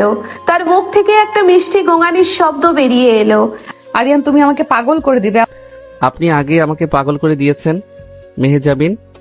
আপনার এই জেদ, আপনার এই রূপ আমাকে শেষ করে দিচ্ছে। আমি আপনাকে ছাড়া আর কিছুই ভাবতে পারছি না। আরিয়ানের হাত মেহজাবিনের নরম শরীরের প্রতিটি ভাঁজে নিজের অধিকার প্রতিষ্ঠা করতে লাগলো। মেহজাবিন কোনো বাধা দিল না, বরং সে আরিয়ানকে আরো কাছে টেনে নিল। ঘরের শীতল পরিবেশ তাদের শরীরের উষ্ণতায় নিমেষে হারিয়ে গেল। তারা দুজনে মিলে এক নতুন পৃথিবীর সীমানায় পা রাখলো, যেখানে কোনো বডিগার্ড বা বড়লোকের মেয়ের ভেদাভেদ নেই।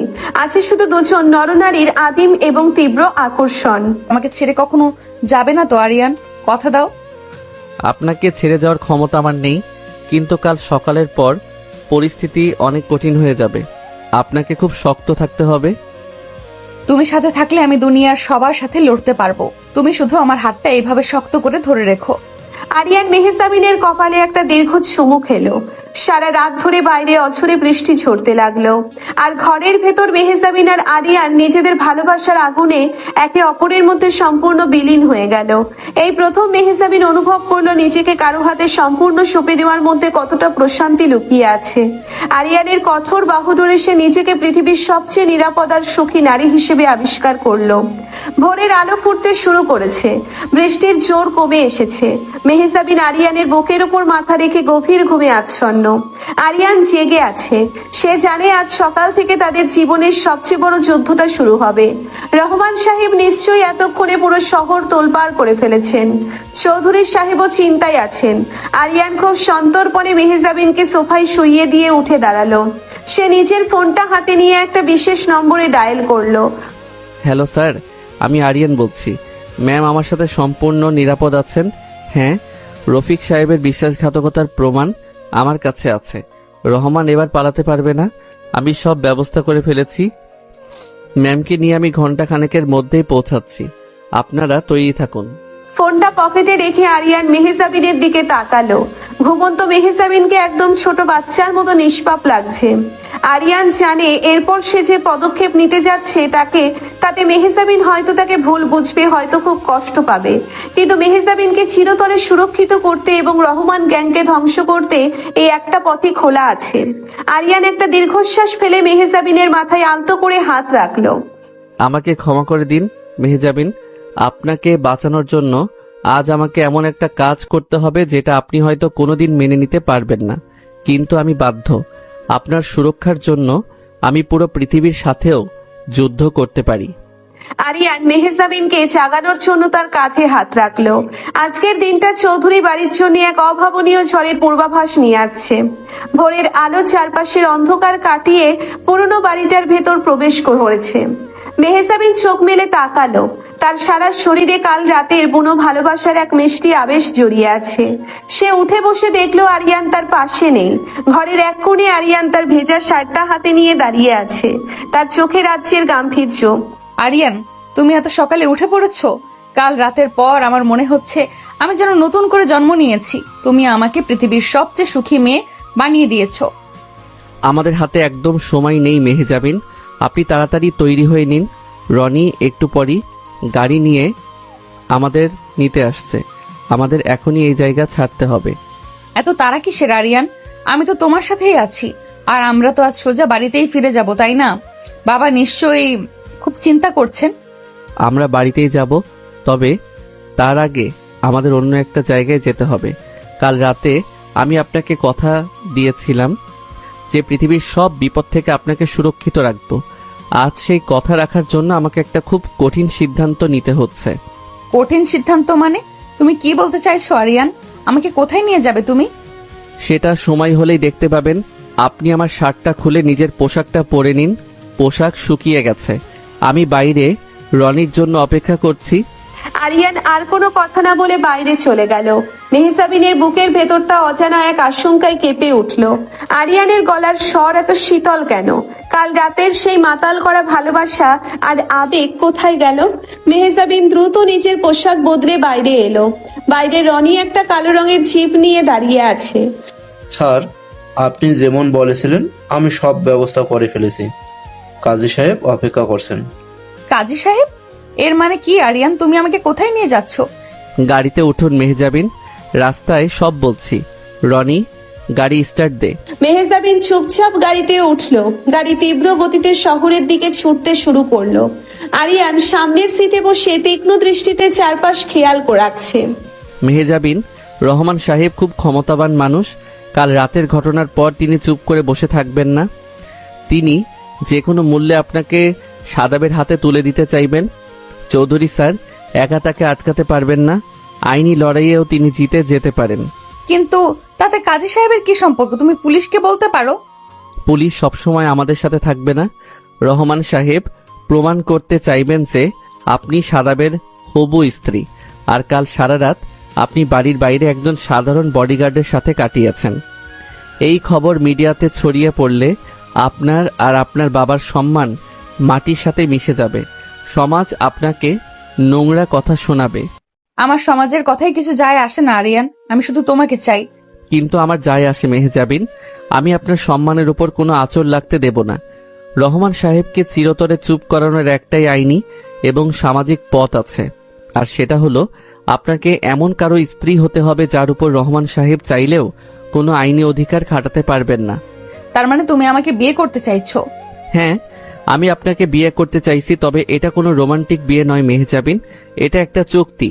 আপনার সম্মান আর জীবন বাঁচানোর জন্য ইসলামিক শরীয়ত মোতাবেক আমি আপনাকে আজ বিয়ে করব।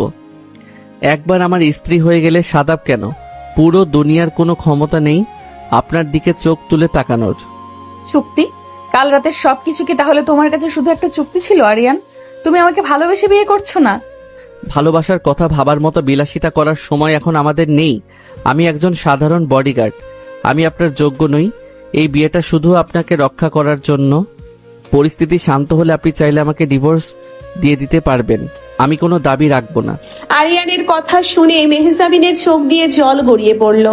সে আরিয়ানকে ভালোবেসে নিজের সবকিছু সঁপে দিয়েছে, আর এই লোকটা এখন বলছে এসব নাকি শুধু একটা চুক্তি। কিন্তু মেহজাবিনও জেদি, সে ঠিক করলো বিয়েটা সে করবেই এবং আরিয়ানকে বাধ্য করবে তার ভালোবাসা স্বীকার করতে। ঠিক আছে আরিয়ান, আমি রাজি। তুমি তোমার ডিউটি পালন করো। গাড়িটা একটা ছোট কিন্তু ছিমছাম কাজী অফিসের সামনে এসে থামলো। রনি আগে থেকেই সব ব্যবস্থা করে রেখেছিল। কাজী ইব্রাহিম টেবিলের ওপাশে বসে আছেন। আরিয়ান এবং মেহজাবিন ভেতরে ঢুকলো। আসুন বাবা, রনি আমাকে সব বলেছে। মেয়ের কি এই বিয়েতে পূর্ণ সম্মতি আছে? কোনো জোর জবরদস্তি করা হচ্ছে না তো? ম্যাম, কাজী সাহেবকে আপনার উত্তর দিন। হ্যাঁ কাজী সাহেব, আমার পূর্ণ সম্মতি আছে, আপনি বিয়ের কাজ শুরু করুন। আলহামদুলিল্লাহ। বিয়ের জন্য দেনমোহর ধার্য করতে হবে। যেহেতু পরিস্থিতি একটু জটিল, আপনারা কত টাকা দেনমোহর ঠিক করেছেন? আমার সামর্থ্য খুব বেশি নেই কাজী সাহেব, আমি 10 লাখ টাকা দেনমোহর ধার্য করছি, যার পুরোটা আমি নগদ পরিশোধ করব। রনি, টাকাটা কাজী সাহেবের কাছে দাও। আরিয়ানের কথা শুনে মেহজাবিন অবাক হয়ে গেল। একজন সাধারণ বডিগার্ড নগদ 10 লাখ টাকা দেনমোহর দিচ্ছে। রনি একটা ব্যাগ থেকে টাকা বের করে দিল। কাজী ইব্রাহিম সব কাগজপত্র ঠিক করে মেহজাবিনের দিকে তাকালেন। মা মেহজাবিন, 10 লক্ষ টাকা নগদ দেনমোহর ধার্যে এই আরিয়ানের সাথে আপনার নিকাহ পড়ানো হচ্ছে। আপনি কি এই বিয়েতে রাজি আছেন? রাজি থাকলে বলুন কবুল। কবুল। আবার বলুন মা। কবুল। তৃতীয়বার বলুন কবুল। আলহামদুলিল্লাহ। এবার আরিয়ান বাবা, আপনি বলুন কবুল। আবার বলুন কবুল। শেষবার বলুন কবুল। রনি এবং কাজী অফিসের একজন সহকারী সাক্ষী হিসেবে কাগজে সই করলো। এরপর আরিয়ান এবং মেহজাবিন সই করলো। সম্পূর্ণ ইসলামিক নিয়মে তাদের বিয়ে সম্পন্ন হলো। কাজী সাহেব বোনাচত ধরে তাদের নতুন জীবনের জন্য দোয়া করলেন। আল্লাহ আপনাদের দাম্পত্য জীবন সুখের করুন, সব বিপদ থেকে রক্ষা করুন। ধন্যবাদ কাজী সাহেব। রনি, গাড়ি রেডি কর, আমরা এবার চৌধুরী ভিলা যাব। মেহজাবিন আরিয়ানের পাশে বসে আছে। তার মাথায় এখন আরিয়ানের স্ত্রীর পরিচয়। সে আর চোখে আরিয়ানের দিকে তাকালো। লোকটার মুখে কোনো হাসি নেই, কোনো উচ্ছ্বাস নেই, যেন খুব সাধারণ একটা কাজ করে সে বাড়ি ফিরছে। এদিকে চৌধুরী ভিলার অবস্থা খুবই খারাপ। ড্রয়িং রুমে ইন্সপেক্টর কবির বসে আছেন। চৌধুরী সাহেব অস্থির হয়ে পায়চারি করছেন। রফিক সাহেবকে হাতকড়া পরিয়ে সোফায় বসিয়ে রাখা হয়েছে। ফাহিম, নিপা, রুবিনা চৌধুরী এবং তানিয়া সবাই সেখানে উপস্থিত। ইন্সপেক্টর কবির, আমার মেয়ের এখনো কোনো খোঁজ নেই।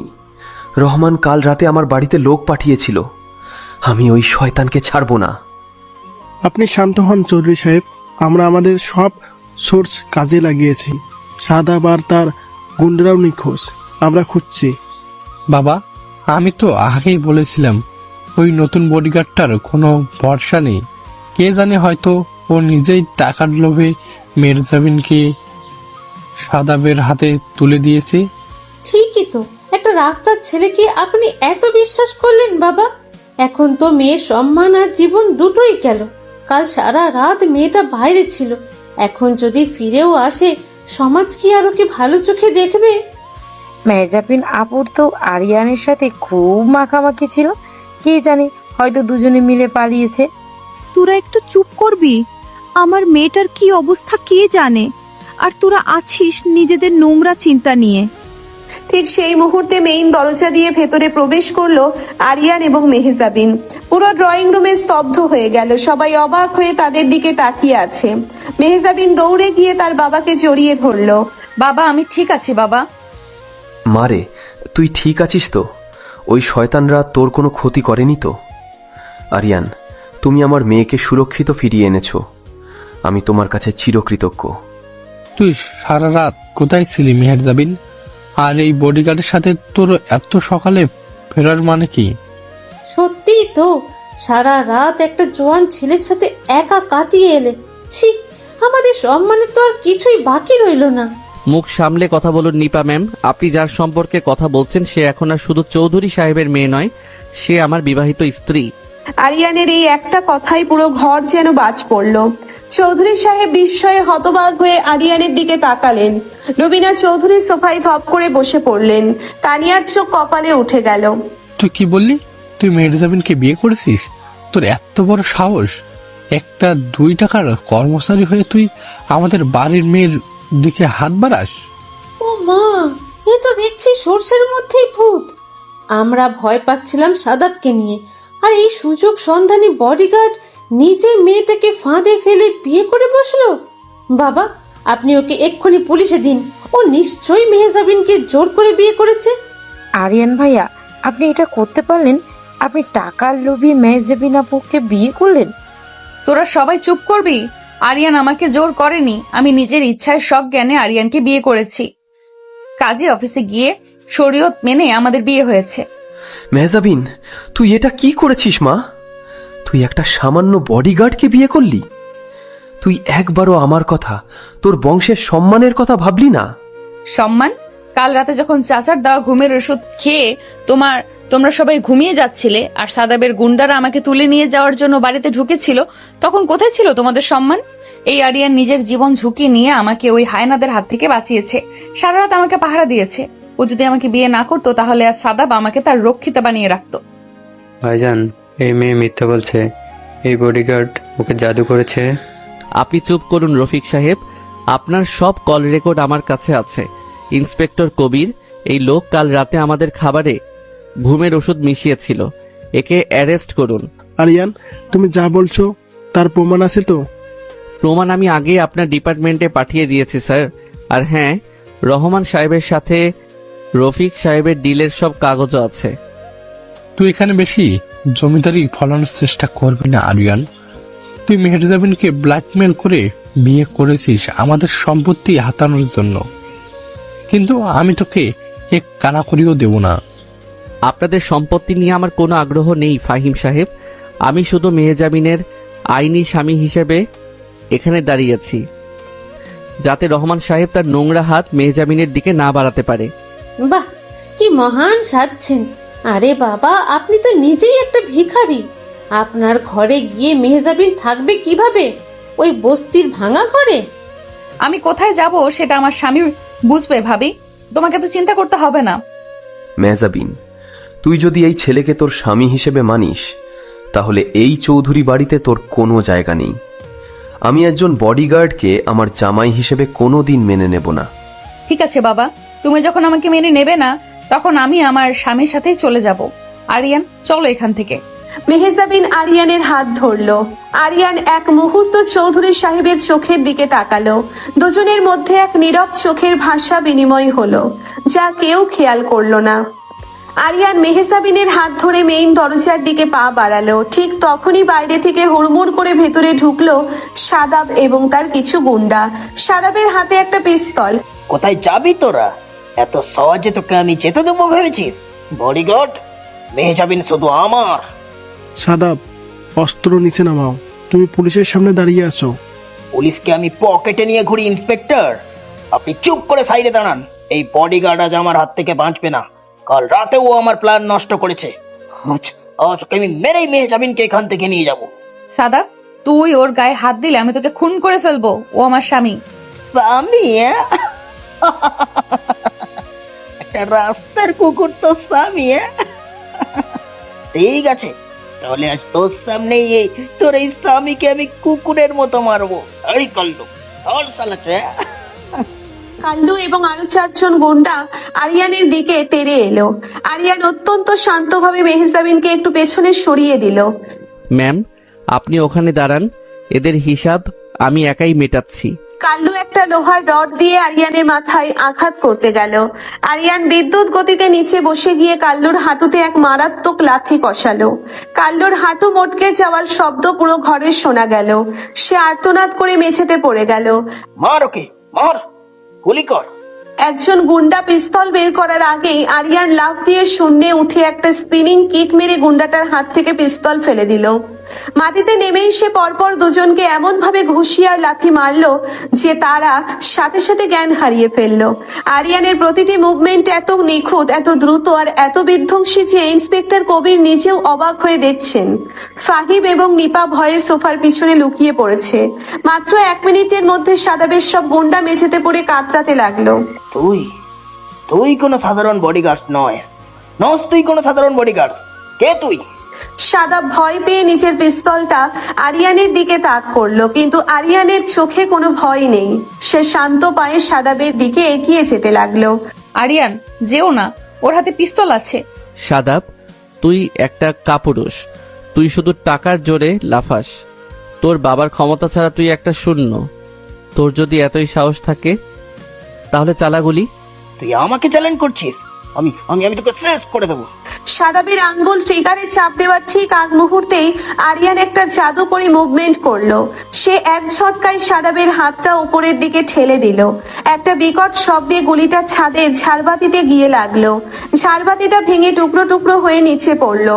চোখের পলকে আরিয়ান সাদাবের কবজি মোটকে দিয়ে তার হাত থেকে পিস্তলটা কেড়ে নিল এবং সাদাবের বুকে একটা প্রচন্ড শক্তিশালী লাথি মারলো।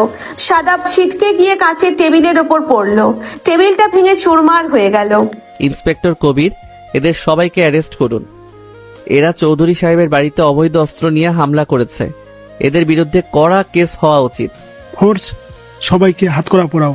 সাদাব, তোর বাবার ক্ষমতা আজ তোকে বাঁচাতে পারবে না। তোকে আমি সোজা ইমানটে নেব। পুলিশ সাদাব আর তার গুন্ডাদের টেনে হিঁচড়ে বাইরে নিয়ে গেল। রফিক সাহেবকেও সাথে নিয়ে গেল পুলিশ। ড্রয়িং রুমের পরিবেশ একদম শান্ত। মেঝেতে কাঁচের টুকরো আর রক্তের দাগ। আরিয়ান নিজের শার্টের হাতা ঠিক করে মেহজাবিনের দিকে তাকালো। চলুন ম্যাম, আমাদের এখানে আর কোনো কাজ নেই। তুই সত্যি সত্যি মেহেরজাবিনকে নিয়ে যাবি? বাবা, তুমি কিছু বলছো না কেন? যে মেয়ে আমার সম্মান রাখেনি তার সম্পর্কে আমার আর কিছুই বলার নেই। তুই চলে যা মেহজাবিন, আর কোনোদিন আমাকে বাবা বলে ডাকবি না। ওগো, এমন কথা বলো না। মেয়েটা কোথায় গিয়ে থাকবে? তুমি কেঁদো না মা, আমি ঠিক থাকবো। বাবা আমাকে ত্যায্য করেছেন, আমি মাথা পেতে নিলাম, কিন্তু আমি আমার স্বামীর সাথেই যাব। মেহজাবিন গিয়ে আরিয়ানের হাত শক্ত করে ধরলো। আরিয়ান চৌধুরী সাহেবের দিকে এক অদ্ভুত দৃষ্টিতে তাকিয়ে মাথাটা সামান্য নোয়ালো। তারপর মেহজাবিনকে নিয়ে চৌধুরী ভিলা থেকে বেরিয়ে এলো। এটা কি হয়ে গেল? মেহজাবিন আপু সত্যি একটা বডিগার্ডের হাত ধরে চলে গেল? আপদ গেছে, ভালোই হয়েছে। এখন সব সম্পত্তির মালিক আমরা। বডিগার্ডের সাথে বস্তিতে গিয়ে ধুকে ধুকে মরুক ওই অহংকারী মেয়ে। চৌধুরী সাহেব কোনো কথা না বলে ধীরে ধীরে সিঁড়ি বেয়ে নিজের ঘরের দিকে চলে গেলেন। তার চোখ ছলছল করছে, কিন্তু ঠোঁটের কোণে একটা অস্পষ্ট রহস্যময় হাসি লেগে আছে। আরিয়ান আর মেহজাবিন গাড়িতে উঠল।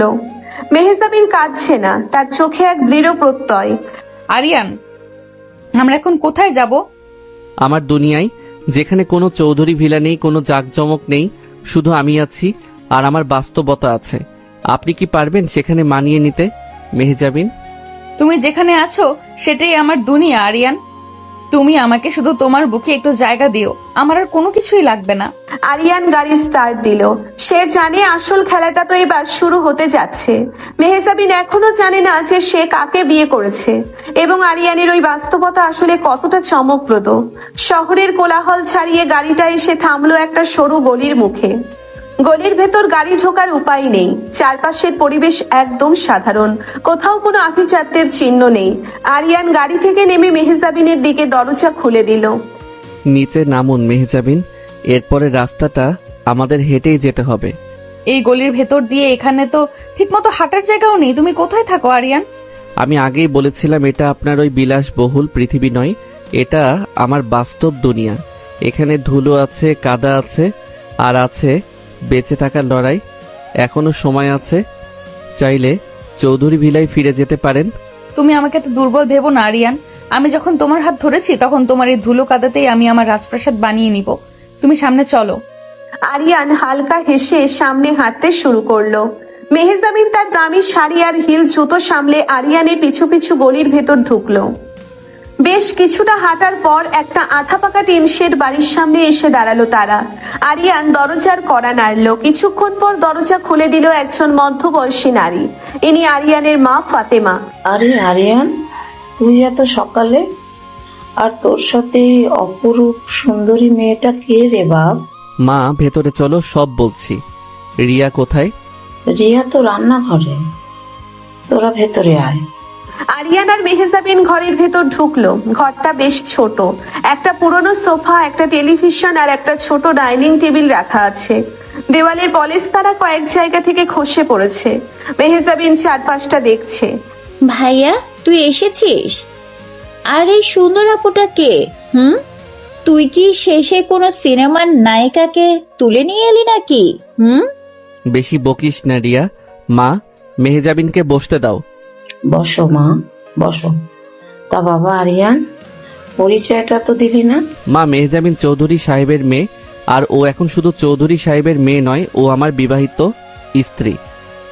আজ সকালে আমরা কাজী অফিসে গিয়ে বিয়ে করেছি। আরিয়ানের কথা শুনে ফাতেমা এবং রিয়া দুজনেই চমকে উঠল। ফাতেমার হাত থেকে চায়ের কাপটা প্রায় পড়েই যাচ্ছিল। তুই এসব কি বলছিস আরিয়ান? চৌধুরী সাহেবের মেয়ে তোর বউ? তুই কি পাগল হয়েছিস?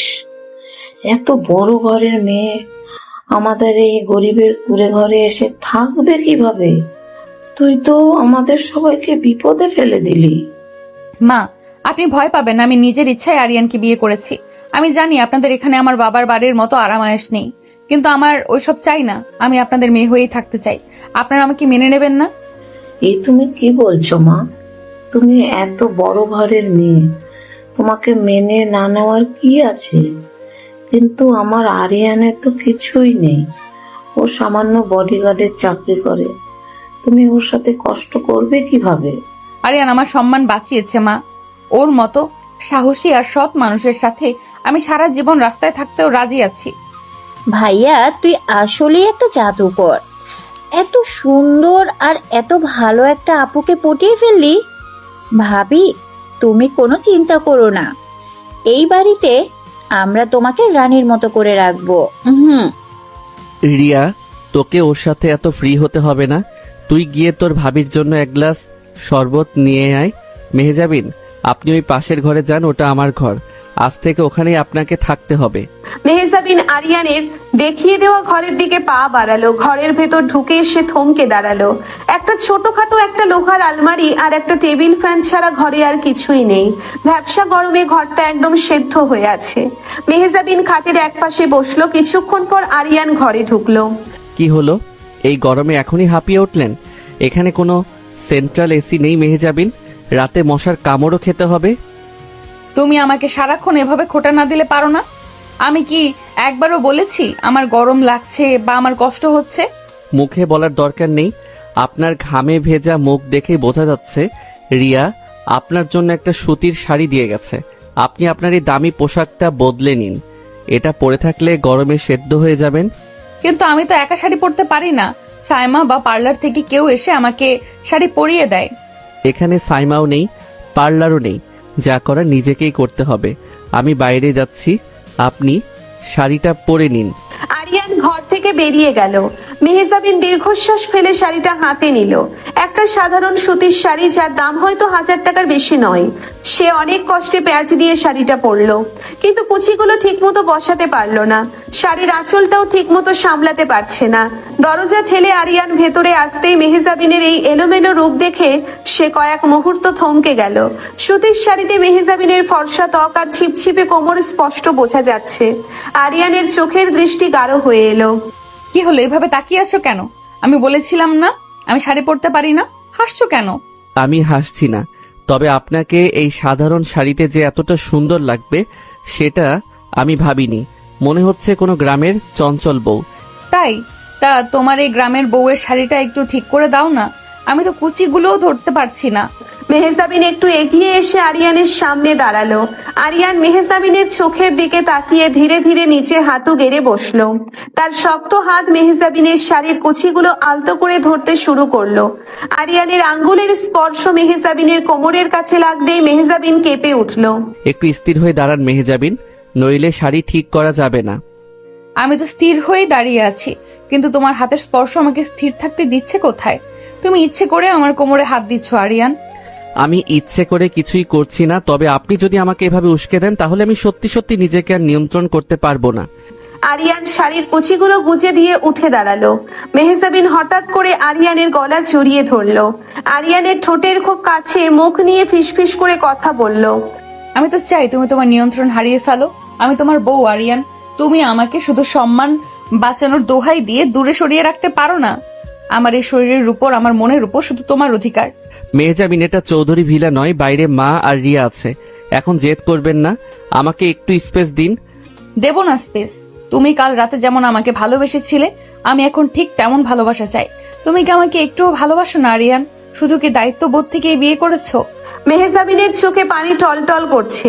আরিয়ান আর নিজেকে ধরে রাখতে পারল না। সে মেহজাবিনকে শক্ত করে জড়িয়ে ধরে তার ঠোঁটে একটা গভীর এবং বুনো চুম্বন করলো। মেহজাবিনের সারা শরীর উত্তেজনায় কাঁপতে শুরু করলো। সে আরিয়ানের শার্টের বোতামগুলো খোলার চেষ্টা করলো। আরিয়ানের হাতের বাঁধন মেহজাবিনের কোমরে আরো শক্ত হয়ে বসলো। আপনি আমাকে পাগল করে দেবেন মেহজাবিন। আপনার এই শরীর, আপনার এই সুবাস আমাকে একদম মাতাল করে দিচ্ছে। আমাকে তোমার মাতাল করেই রাখো আরিয়ান, আমি তোমার নেশায় বুঁদ হয়ে থাকতে চাই। ঠিক সেই মুহূর্তে দরজায় টোকা পড়ার শব্দ হলো। আরিয়ান দ্রুত মেহজাবিনকে ছেড়ে দিয়ে একটু দূরে সরে দাঁড়ালো। মেহজাবিন লজ্জায় লাল হয়ে নিচের শাড়ির আঁচল ঠিক করলো। ভাইয়া, ভাবি, খেতে আসো, মা খাবার টেবিলে দিয়েছে। হ্যাঁ আসছি, আপনি চলুন মেহজাবিন। ডাইনিং টেবিলে খুব সাধারণ খাবার, ডাল, আলু ভর্তা, ডিম ভাজি। মেহজাবিন জীবনেও এসব খাবার খায়নি, কিন্তু আজ আরিয়ানের পাশে বসে এই সাধারণ খাবার তার কাছে অমৃতের মতো লাগছে। মারে, আমাদের তো গরিবের সংসার, আজ হুট করে তুই এলি, তাই ভালো কিছু রাখতে পারিনি। একটু কষ্ট করে খেয়ে নে মা। মা, আপনি একদম চিন্তা করবেন না, খাবার খুব পছন্দ হয়েছে। আমার অনেক খিদে পেয়েছে, আমি সব খেয়ে নেব। বেশি ঢং করতে হবে না মেহজাবিন, আপনি এসব খাবার জীবনেও মুখে তোলেননি। না খেতে পারলে জোর করে খাওয়ার দরকার নেই। তুমি কি আমাকে সারাক্ষণ অপমান না করলে শান্তি পাও না? আমি তো খাচ্ছি, তুমি দেখো আমি সবটা শেষ করব। মেহজাবিন জেদ করে অনেকটা খাবার একসাথে মুখে পুরে নিল, কিন্তু ঝালের চোটে তার চোখ দিয়ে পানি বেরিয়ে এলো। সে কাঁদতে শুরু করলো। আরিয়ান দ্রুত নিজের গ্লাস থেকে পানি মেহজাবিনের মুখের কাছে ধরলো, কিন্তু ঝালের চোটে তার চোখ দিয়ে পানি বেরিয়ে এলো। সে কাঁদতে শুরু করলো। আরিয়ান দ্রুত নিজের গ্লাস থেকে পানি মেহজাবিনের মুখের কাছে ধরলো। আমি বলেছিলাম না জেদ করবেন না, নিন পানিটা খেয়ে নিন। আমি ঠিক আছি, ঝালটা একটু বেশি হয়ে গেছে তাই। ভাবি, তুমি ভাইয়ার কথায় একদম কান দিও না। ও শুধু বাহিরের থেকে এমন রাফ এন্ড টাফ, কিন্তু ভেতর থেকে ও খুবই কেয়ারিং। তুমি দেখো, ও তোমাকে ঠিক রানীর মতোই রাখবে। দুপুর গড়িয়ে বিকেল হলো। মেহজাবিন আরিয়ানের ছোট ঘরে একটা হাত পাকা নিয়ে বসে আছে। প্রচন্ড গরমে তার অবস্থা কাহিল। আরিয়ান বাইরে থেকে ঘরে ঢুকলো, তার হাতে একটা প্যাকেট। এই নিন, রিয়াকে দিয়ে এই টেবিল ফ্যানটা আনিয়েছি, এটা চালিয়ে নিন, গরম একটু কম লাগবে। আর এই প্যাকেটে আপনার জন্য কিছু সাধারণ পোশাক আর দরকারি জিনিস আছে। তুমি আমার জন্য এত কিছু করছো আরিয়ান? তুমি তো বলেছিলে আমি এখানে কষ্ট করলে তোমার কিছু যায় আসে না। আমার যায় আসে না ঠিকই, কিন্তু আপনি আমার স্ত্রী, আপনার বেসিক প্রয়োজন মেটানো আমার দায়িত্বের মধ্যে পড়ে। শুধুই দায়িত্ব, এর মধ্যে কি একটুও ভালোবাসা নেই? ভালোবাসার কথা শোনার জন্য খুব তাড়াহুড়া করবেন না মেহজাবিন, সময় আসুক, আপনি সব প্রশ্নের উত্তর পেয়ে যাবেন। সন্ধ্যা নামতেই গলির ভেতর একটা বিশাল কালো রঙের গাড়ি এসে দাঁড়ালো। গাড়ি থেকে ফাহিম এবং নিপা নামলো। তাদের চোখে মুখে চূড়ান্ত দাচ্ছিল্য। এলাকার মানুষজন অবাক হয়ে তাদের দেখছে। ফাহিম সোজা আরিয়ানের বাড়ির দরজায় এসে ধাক্কা দিল। আরিয়ান দরজা খুললো। বাহ, এই তাহলে তোর রাজপ্রাসাদ, গরিবের বস্তি। এখানেই তুই চৌধুরী বংশের মেয়েকে লুকিয়ে রেখেছিস? ফাহিম সাহেব, আপনি এখানে কি চাইছেন? আমরা তো এখানে আসতেই চাইনি।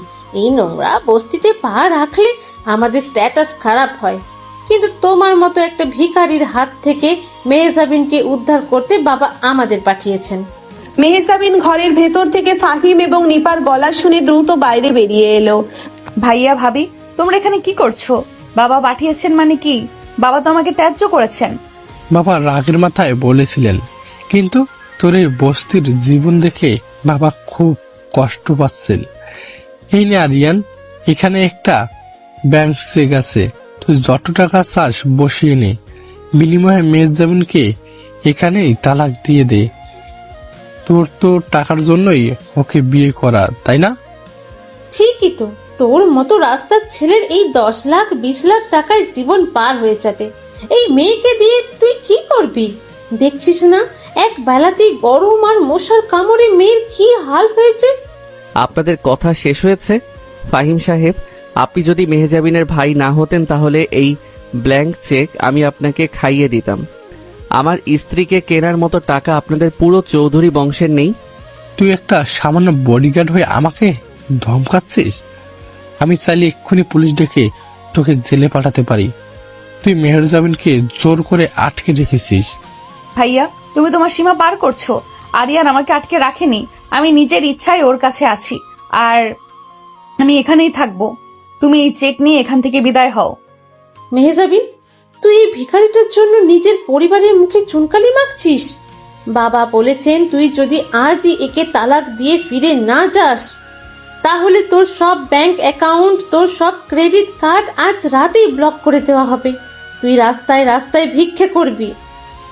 ওরে দিক ব্লক, আমার কোনো টাকার দরকার নেই। আমার স্বামী আমাকে ডাল ভাত খাওয়ালে আমি সেটাই আনন্দের সাথে খাবো। তোমরা এখান থেকে এক্ষুনি চলে যাও। আমি আরিয়ানের স্ত্রী, এটাই আমার শেষ পরিচয়। তুই পস্তাবি মেহরজাবিন, এই লোকটা তোকে 2 দিন পর রাস্তায় ছুঁড়ে ফেলবে। চল নিপা, এরা লাত্তির যোগ্য। ফাহিম আর নিপা চেকটা ছুঁড়ে ফেলে গট গট করে চলে গেল। মেহজাবিন দরজার কাছে দাঁড়িয়ে কাঁদতে শুরু করলো। আরিয়ান নিচু হয়ে চেকটা কুড়িয়ে নিল, তারপর মেহজাবিনের কাছে এসে দাঁড়ালো। আপনি কাঁদছেন কেন? ফাহিম সাহেব তো মিথ্যে কিছু বলেননি। আমি তো গরিব। আপনি কি ভয় পাচ্ছেন আপনার কার্ড ব্লক হয়ে যাবে বলে? তুমি আমাকে এত নিচু মানসিকতার ভাবো আরিয়ান? আমি কাঁদছি কারণ আমার নিজের ভাই তোমার সাথে কুকুরের মতো ব্যবহার করলো, আর আমি কিচ্ছু করতে পারলাম না। আমার বাবার টাকায় তোমার সংসার চলে না আরিয়ান। আমি জানি তুমি নিজের পরিশ্রমে মাথা উঁচু করে বাঁচো। মেহজামিন, শান্ত হন। আমি এসব কথাই কিছুই মনে করিনি। আপনি আমার পাশে থাকলে আমার আর কারো সার্টিফিকেটের দরকার নেই। রাত গভীর হয়েছে। ফাতেমা এবং রিয়া ঘুমিয়ে পড়েছে। আরিয়ানের ছোট্ট ঘরে শুধু টেবিল ফ্যানের শব্দ। মেহজাবিন খাটের একপাশে শুয়ে আছে। গরম আর দুশ্চিন্তায় তার ঘুম আসছে না। আরিয়ানের ঘরের মেঝেতে একটা তোষক বিছিয়ে শুয়ে আছে। আরিয়ান, তুমি নিচে শুয়ে আছো কেন? খাটে তো জায়গা আছে, তুমি এখানে আসো। আমি নিচেই ঠিক আছি, আপনি ঘুমিয়ে পড়ুন। তুমি যদি খাটে না আসো আমি ফ্লোরে গিয়ে তোমার সাথে শুবো। তুমি জানো আমি কতটা জেদি। আরিয়ান একটা দীর্ঘশ্বাস ফেলে তোষক থেকে উঠে খাটে এসে বসলো। মেহজাবিন সাথে সাথে আরিয়ানের বুকে মাথা রেখে তাকে দুই হাত দিয়ে শক্ত করে জড়িয়ে ধরলো। আরিয়ানের পেশিবহুল শরীর খালি গায়ে থাকায় মেহজাবিন তার শরীরের প্রতিটি খাজ অনুভব করতে পারছে। আরিয়ান, আজ সারাদিন আমার উপর দিয়ে অনেক ঝড় গেছে, তুমি আমাকে একটু আদর করো না, আমাকে ভুলিয়ে দাও এই দুনিয়ার সব কষ্ট। মেহজাবিন, আমি আপনার সাথে কোনো জোর করতে চাই না। আপনি আজ খুব ক্লান্ত। আমি ক্লান্ত নই আরিয়ান, আমি তোমাকে চাই, তুমি আমার স্বামী, আমাকে তোমার অধিকার দাও। মেহজাবিনের চোখে এক তীব্র আকুতি। আরিয়ান আর নিজেকে নিয়ন্ত্রণ করতে পারল না। সে মেহজাবিনকে নিজের শরীরের নিচে চাপা দিল। অন্ধকারের মাঝে আরিয়ানের চোখ দুটো জল করছে, তার গরম নিঃশ্বাস মেহজাবিনের মুখে আছড়ে পড়ছে। আপনি আমাকে বারবার বাধ্য করেন মেহজাবিন। আপনি জানেন না এই পশুটা একবার খাঁচা থেকে বেরোলে কি করতে পারে। আমি দেখতে চাই তোমার পশুকে, আমাকে ছিঁড়ে খাও আরিয়ান, আমি শুধু তোমার হতে চাই। আরিয়ানের আর এক মুহূর্ত দেরি না করে মেহজাবিনের ঠোঁটে বন্যভাবে ঝাঁপিয়ে পড়ল। তার দুই হাত মেহজাবিনের শরীরের প্রতিটি স্পর্শকাতর জায়গায় অধিকার বসাতে লাগলো। মেহজাবিনের শরীর উত্তেজনায় ধনুকের মতো বেঁকে গেল। তার মুখ থেকে একটা মিষ্টি গোঙানির শব্দ বেরিয়ে এলো। ছোট ঘরের বদ্ধ পরিবেশ, ভ্যাপসা গরম আর দুজনের শরীরের ঘাম মিলে এক তীব্র নেশার সৃষ্টি হলো। আরিয়ানের প্রতিটি স্পর্শ মেহজাবিনের শরীরে আগুন ধরিয়ে দিচ্ছিল। আরিয়ান, তুমি এত বুনো কেন? আমি তো আপনাকে আগেই সাবধান করেছিলাম মেহজাবিন, এখন আর পেছানোর রাস্তা নেই। আজ রাতে আপনাকে আমার পুরোটা নিতে হবে। আরিয়ান মেহজাবিনের শাড়ির আঁচল সরিয়ে তার ঘাড়ে বুকে গভীর চুম্বন করতে লাগলো। মেহজাবিন তার দুই হাত দিয়ে আরিয়ানের পিঠ খামচে ধরলো। তাদের মিলনের তীব্রতায় পুরনো খাটটা ক্যাচ ক্যাচ শব্দ করতে লাগলো।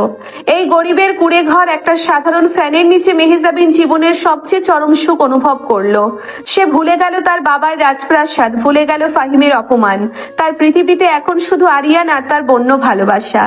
ভোর রাত, মেহজাবিন আরিয়ানের বুকে মাথা রেখে গভীর ঘুমে আচ্ছন্ন। আরিয়ান খুব সাবধানে মেহজাবিনকে বিছানায় শুইয়ে দিয়ে মেঝেতে রাখা নিজের ফোনটা হাতে নিল। স্ক্রিনে রনির মেসেজ। বস, সাদাব জামিন পেয়ে গেছে। রহমান সাহেব কাল সকালে আপনার বস্তিতে হামলা করার জন্য বিশাল গুন্ডা বাহিনী রেডি করছেন। আর একটা খবর আছে, চৌধুরী সাহেবও সব জানতে পেরেছেন। রনি, আমাদের স্পেশাল ফোর্সকে স্ট্যান্ড বাই রাখো। কাল সকালের পর আর রহমান নামের কোনো মাফিয়া এই শহরে থাকবে না। আর মেহজাবিন, ওকে কাল বড় একটা ধাক্কা সামলাতে হবে। আরিয়ান ফোনটা রেখে মেহজাবিনের দিকে তাকালো। তার চোখে এখন আর কোনো সাধারণ বডিগার্ডের অসহায়ত্ব নেই, বরং আছে এক দুর্ধর্ষ স্পেশাল এজেন্টের আত্মবিশ্বাস। কালকের সকালটা চৌধুরী ভিলা এবং মেহজাবিনের জীবনে এক অভাবনীয় সত্য উন্মোচন করতে যাচ্ছে। আরিয়ান, কোথায় তুমি? এই সকালবেলা কোথায় গেলে? আমি এখানেই আছি মেহজাবিন। আপনার কি ঘুম ভেঙেছে? গরম কি খুব বেশি লাগছে? মেহজাবিন চোখ কচলাতে কচলাতে উঠে বসলো। সে দেখলো আরিয়ান ঘরের দরজার কাছে দাঁড়িয়ে আছে, কিন্তু আজ আরিয়ানের পরনে সাধারণ শার্ট প্যান্ট নেই। সে একটা সম্পূর্ণ কালো রঙের ট্যাকটিক্যাল কমান্ডো ড্রেস পরে আছে, পায়ে ভারী বুট, কোমরের বেল্টে একটা পিস্তল বোঝা। আরিয়ানকে দেখে মেহজাবিনের ঘুম পুরোপুরি ছুটে গেল। আরিয়ান, তুমি এই পোশাক কেন পরেছো? কোমরে আবার পিস্তল, কি হচ্ছে এসব? কাল রাতের এই সুন্দর মুহূর্তগুলোর পর সকালে উঠে তোমাকে এমন ভয়ঙ্কর রূপে দেখতে হবে আমি তো ভাবিনি। আমি আপনাকে বলেছিলাম মেহজাবিন, আজ সকালটা আমাদের জন্য অনেক কঠিন হতে যাচ্ছে। রহমান সাহেব আর সাদাব বিশাল দলবল নিয়ে এই বস্তির দিকে আসছে। ওরা যে কোনো সময় এখানে পৌঁছে যাবে। কি? সাদাব তো পুলিশের কাছে ছিল, ও ছাড় পেল কিভাবে? আর ওরা এখানে আসছে মানে? আমরা তো পুলিশকে খবর দেব। তুমি একা ওদের সাথে পারবে না আরিয়ান, চলো আমরা এখান থেকে পালিয়ে যাই, আমার খুব ভয় করছে। পালানোর অভ্যাস আমার নেই মেহজাবিন। আর পুলিশের কথা বলছেন, পুলিশ ওদের পকেটে, কিন্তু আমার পকেটে কি আছে সেটা ওরা আজ হাড়ে হাড়ে টের পাবে। আপনি একদম ভয় পাবেন না, ঘরের ভেতরেই থাকবেন। আমি তোমাকে একা মৃত্যুর মুখে ঠেলে দিয়ে ঘরের ভেতরে বসে থাকবো? অসম্ভব, আমি তোমার স্ত্রী, আমি তোমার সাথেই বাইরে যাব। ওরা আমার কি করবে? মেরে ফেলবে, দিক মেরে। আমি কিছুতেই তোমাকে ছাড়বো না। মেহজাবিন জেদ ধরে আরিয়ানের হাত চেপে ধরলো। ঠিক তখনই বাইরে থেকে প্রচন্ড হইচই আর গাড়ির ব্রেক কষার শব্দ শোনা গেল। বস্তির সাধারণ মানুষ ভয়ে চিৎকার করে এদিক সেদিক পালাতে শুরু করলো। আরিয়ানের বাড়ির টিনের দরজায় সজোরে লাথি মারলো কেউ। বডিগার্ড? এই 2 টাকার বডিগার্ড, বেরো ঘর থেকে। তোর এত বড় সাহস, তুই আমার হবু বউকে নিয়ে এই বস্তিতে পালিয়ে এসেছিস? আজ তোর লাশ আমি এই বস্তির কুকুরকে দিয়ে খাওয়াবো। দরজা ভাঙ কাল্লু, ওই রাস্তার ভিখারিকে টেনে হিসেবে বাইরে বের কর। আজ আমি ওর চামড়া দিয়ে জুতো বানাবো। চৌধুরী আমার সাথে টেক্কা দিতে এসেছিল, আজ ওর মেয়ের সামনে ওর স্বাদের বডিগার্ডকে আমি টুকরো টুকরো করব। আরিয়ান খুব শান্ত পায়ে এগিয়ে গিয়ে দরজাটা খুলে দিল। বাইরে রহমান সাহেব, সাদাব, কাল্লু এবং অন্তত 50 জন সশস্ত্র গুন্ডা দাঁড়িয়ে আছে। পুরো গলিটা তারা ঘিরে ফেলেছে। মেহজাবিন ভয় পেয়ে আরিয়ানের পিছনে এসে দাঁড়ালো। এত চিল্লাচিল্লি করার কি আছে রহমান সাহেব? আমি তো ঘরেই ছিলাম। আর সাদাব, কাল রাতে পুলিশের রিমান্ডে মার খেয়েও তোর শিক্ষা হয়নি, সকালে জামিন পেয়েই আবার মরতে চলে আসছিস। মুখ সামলে কথা বল, রাস্তার ভিখারি। তুই ভেবেছিস 2-4টে কারাটে জানলে তুই হিরো হয়ে যাবি? দেখ আমার পিছনে কত লোক, তুই আজ বাঁচবি কিভাবে? মেহজাবিনকে আমার হাতে তুলে দে আর নিচে আমার পায়ে ধরে মাপ চা, হয়তো তোকে আমি এক গুলিতে মুক্তি দিয়ে দেবো। মুখ তুই সামলে কথা বল সাদাব। ও রাস্তার ভিখারি নয়, ও আমার স্বামী। আমরা ইসলামী শরীয়ত মেনে কাজী অফিসে গিয়ে বিয়ে করেছি। তুই যদি ওর গায়ে একটা আঁচড় দিস, আমি তোকে নিজ হাতে খুন করব। বাবা তোকে ছাড়বে না। হা হা হা হা, চৌধুরী আমাকে ছাড়বে না? তোর বাবা তো নিজেই সম্মান বাঁচাতে ঘরে মুখ লুকিয়ে বসে আছে, আর তুই বলছিস বিয়ে করছিস? ওই বিয়ের কোনো আইনি দাম আমার কাছে নেই।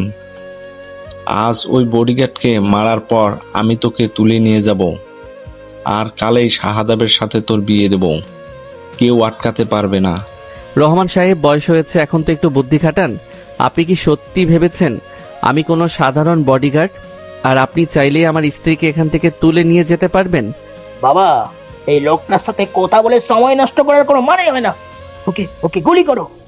সাদাব তার পিস্তল বের করে আরিয়ানের দিকে তাক করলো। মেহজাবিন চিৎকার করে আরিয়ানের সামনে এসে দাঁড়ালো, কিন্তু আরিয়ান এক হাতে মেহজাবিনকে সরিয়ে দিয়ে মুচকি হাসলো। সে তার পকেট থেকে একটা ছোট রিমোট বের করে তাতে চাপ দিল। খেলা তো সবে শুরু হলো সাদাব, এবার ওপরের দিকে তাকা। মুহূর্তের মধ্যে পুরো বস্তির চারপাশটা থেকে বিকট আওয়াজ আসতে শুরু করলো। প্রতিটি কালো রঙের হেলিকপ্টার মাথার ওপর চক্কর দিতে লাগলো। গলির 2 হাত দিয়ে অন্তত 20টা কালো এসইভি গাড়ি ঢুকে পুরো এলাকা ব্লক করে দিল। গাড়িগুলো থেকে কালো পোশাক পরা অত্যাধুনিক অস্ত্র হাতে প্রায় 100 স্পেশাল ফোর্সের কমান্ডো নেমে এসে রহমান সাহেবের গুন্ডাদের ঘিরে ফেললো। গুন্ডারা ভয় পেয়ে নিজেদের অস্ত্র ফেলে হাত ওপরে তুলে দাঁড়ালো। সাদাব আর রহমান সাহেব আতঙ্কে জমে গেলেন। পজিশন ক্লিয়ার স্যার, পুরো এলাকা আমাদের কন্ট্রোলে আছে। রনি কমান্ডোদের ইউনিফর্ম পরে এগিয়ে এসে আরিয়ানকে একটা স্যালুট দিল। মেহজাবিন চোখ বড় বড় করে এই দৃশ্য দেখছে, তার কিছুই বিশ্বাস হচ্ছে না। বাবা বাবা, এসব কি হচ্ছে? এরা কারা? স্পেশাল ফোর্স তো শুধু মন্ত্রীদের পাহারায় থাকে। তুই আসলে কে? তুই তো চৌধুরীর বডিগার্ড ছিলি, তোর আদেশে স্পেশাল ফোর্স কেন চলছে? আমার নাম major Aryan Sikdar, special intelligence ব্যুরোর আন্ডার কভার অফিসার। আর হ্যাঁ, দেশের সবচেয়ে বড় শিল্পপতি শিকদার গ্রুপের চেয়ারম্যান মিস্টার আরমান শিকদারের একমাত্র ছেলে। বডিগার্ড আমি ছিলাম না রহমান সাহেব, ওটা আপনাদের মতো ইঁদুরদের গর্ত থেকে বের করার জন্য পাতা একটা ফাঁদ ছিল। কি? মেজর আরিয়ান শিকদার, শিকদার গ্রুপের ছেলে? তুমি এত বড় একজন মানুষ? মেহজাবিন কথাগুলো বলতে বলতেই পেছনের দিকে 2 পা পিছিয়ে গেল। তার মাথায় যেন আকাশ ভেঙে পড়লো। ঠিক সেই মুহূর্তেই একটি বিলাসবহুল রোলস রয়েস গাড়ি এসে সেখানে থামলো। গাড়ি থেকে নামলেন চৌধুরী সাহেব, তার পেছনে পেছনে ফাহিম এবং নিপাও নামলো।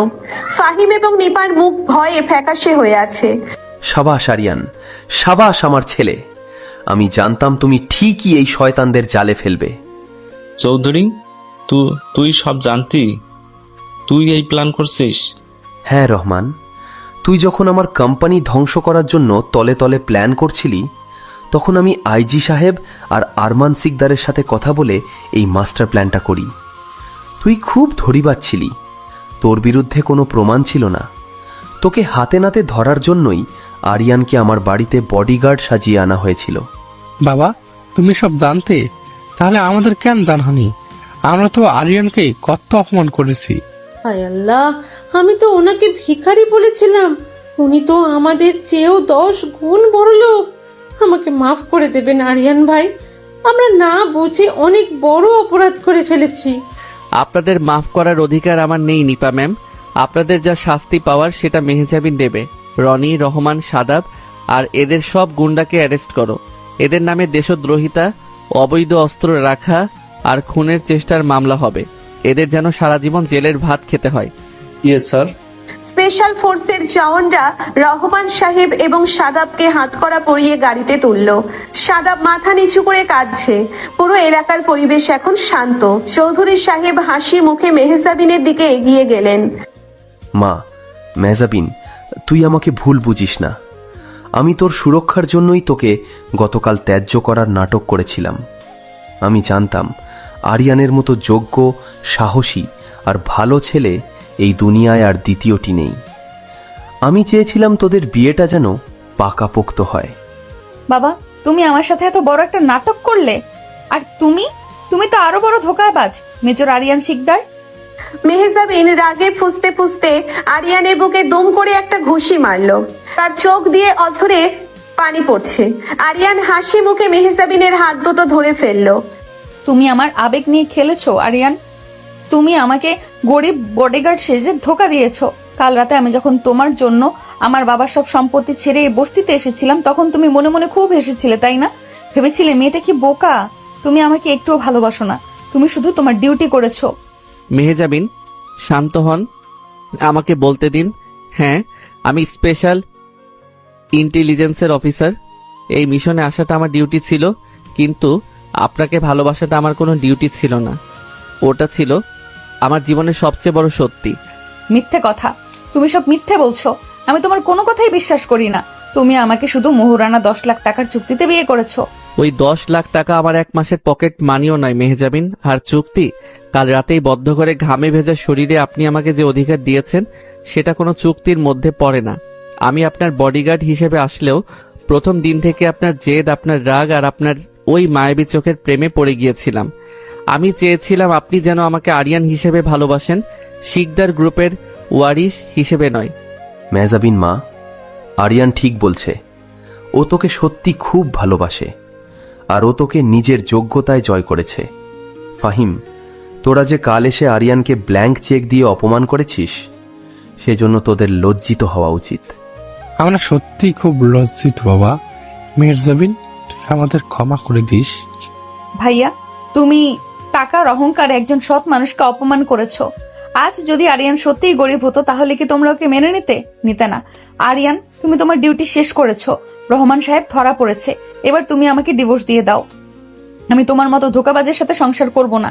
মেহজাবিন উল্টে ঘুরে হাতটা ধরতেই আরিয়ান এক ঝটকায় তার হাত ধরে নিজের বুকের কাছে টেনে নিল। সবার সামনে আরিয়ান মেহজাবিনের কোমরে শক্ত করে হাত রাখলো। মেহজাবিন অবাক হয়ে আরিয়ানের দিকে তাকালো। ডিভোর্স এত সোজা নাকি? আপনি আমার বিবাহিত স্ত্রী মেহজাবিন। আপনি চাইলে পুরো দুনিয়ার সাথে যুদ্ধ করতে পারেন, কিন্তু আমার কাছ থেকে পালাতে পারবেন না। আপনার ওই বডিগার্ড স্বামী আজ থেকে আপনার পার্মানেন্ট স্বামী। ছাড়ো আমাকে। বাবা আর ভাইয়া দাঁড়িয়ে আছেন সামনে, তোমার একটুও লজ্জা নেই? আমার নিজের বউকে ধরতে আমার আবার কিসের লজ্জা? চৌধুরী স্যার, আপনি ফাহিম সাহেবদের নিয়ে বাড়ি যান। মেহজাবিনের সব জিনিসপত্র আমার আসল বাড়িতে পাঠিয়ে দেবেন। আজ থেকে মেহজাবিন শিকদার ভিলাতেই থাকবে। ঠিক আছে বাবা আরিয়ান, আমি সব পাঠিয়ে দেব। তুই আমার মেয়েটাকে সুখে রাখিস। চৌধুরী সাহেব হাসতে হাসতে গাড়িতে উঠে চলে গেলেন। ফাহিম এবং নিপাও মুখ নিচু করে চলে গেল। পুরো গলি এখন একদম ফাঁকা। আরিয়ান মেহজাবিনকে কোলে তুলে নিল। আরে কি করছো তুমি? আমাকে নামাও, রাস্তার মানুষ দেখছে। মা আর রিয়া ঘরের ভেতরে থেকে দেখছে। দেখুক, আজ পুরো দুনিয়া দেখুক মেজর আরিয়ান শিকদার তার বউকে কিভাবে ভালোবাসে। কাল রাতে আপনি আমাকে বলেছিলেন না আপনার সব সীমা ভেঙে দিতে? আজ রাতে শিকদার ভিলার সেন্ট্রাল এসির নিচে আমি আপনাকে বোঝাবো আমার আসল রূপ কতটা বুনো হতে পারে। তুমি আসলে একটা অসভ্য লোক। একটা স্পেশাল ইন্টেলিজেন্স অফিসার এতটা নির্লজ্জ হয় কিভাবে? শুধু বউয়ের কাছে নির্লজ্জ? এবার চুপচাপ আমার গলায় হাত দিয়ে জড়িয়ে ধরুন, আমি আপনাকে আমার আসল দুনিয়ায় নিয়ে যাচ্ছি। আরিয়ান মেহজাবিনকে কোলে নিয়েই নিজের স্পেশাল এসইউভিতে গিয়ে বসলো। মেহজাবিন আরিয়ানের বুকের উপর মাথা রাখলো। তার সব রাগ যেন নিমেষেই গলে পানি হয়ে গেছে।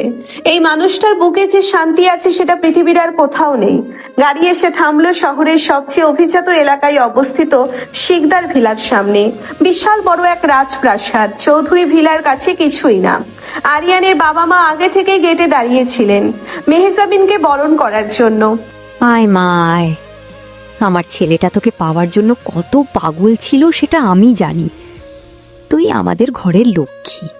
আমাকে মাফ করবেন আন্টি, আমি না বুঝে আরিয়ানকে অনেক কটু কথা বলেছি। আরে পাগলি, আমি তোর শাশুড়ি, আমাকে মা ডাকবি। আর স্বামী স্ত্রীর মধ্যে ঝগড়া তো হবেই। যা, তোরা তো অনেক ক্লান্ত, নিজেদের ঘরে গিয়ে বিশ্রাম নে। আরিয়ান মেহজাবিনের হাত ধরে সিঁড়ি বেয়ে ওপরে উঠতে শুরু করলো।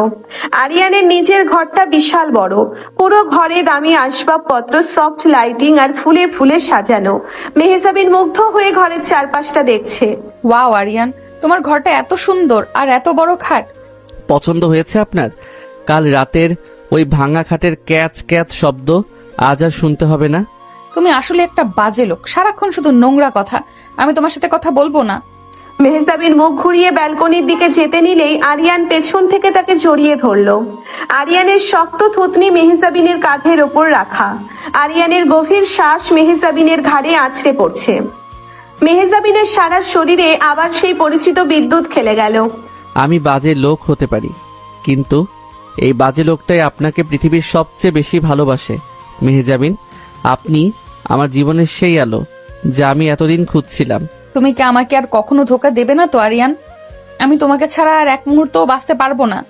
স্পেশাল ফোর্স কমান্ডোরা কখনো ধোকা দেয় না মেহজাবিন, তারা শুধু প্রোটেক্ট করতে জানে। আর আমি আমার শেষ নিঃশ্বাস পর্যন্ত আপনাকে প্রোটেক্ট করব। আরিয়ান মেহজাবিনকে নিজের দিকে ঘুরিয়ে নিল। মেহজাবিন আরিয়ানের চোখের দিকে তাকালো। সেই চোখে আর কোনো লুকোচুরি নেই, কোনো রহস্য নেই, আছে শুধু এক সমুদ্র ভালোবাসা। মেহজাবিন দুই হাত দিয়ে আরিয়ানের গলা জড়িয়ে ধরলো এবং নিজের ঠোঁট জোড়া আরিয়ানের ঠোঁটের সাথে মিলিয়ে দিল। আরিয়ানের হাতের স্পর্শে মেহজাবিনের শাড়ির আঁচল ধীরে ধীরে মেঝেতে খসে পড়লো। বিশাল এই রাজকীয় ঘরের ভেতর নরম বিছানায় তারা একে অপরের মধ্যে সম্পূর্ণ বিলীন হয়ে গেল। তাদের এই মিলনে কোনো ভয় ছিল না, কোনো দুশ্চিন্তা ছিল না, ছিল শুধু দুটি স্বাধীন আত্মার একাকার হয়ে যাওয়ার গল্প। আরিয়ান, আমি তোমাকে ভালোবাসি, আমার বডিগার্ড স্বামী। আমিও আপনাকে ভালোবাসি মেহজাবিন, শুধু বডিগার্ড নয়, আপনার সারা জীবনের পাহারাদার হিসেবে। মেহজাবিনের জীবনের সব জেদ, সব অহংকার আরিয়ানের এই গভীর ভালোবাসার কাছে হার মানল। বডিগার্ড সেজে আসা এক মেজর এভাবেই একটা বড়লোকের মেয়র হৃদয় জয় করে তাকে নিজের রানীতে পরিণত করলো। আর এভাবেই সমাপ্ত হলো তাদের এই অদ্ভুত, রোমাঞ্চকর এবং ভালোবাসায় ভরপুর গল্পের।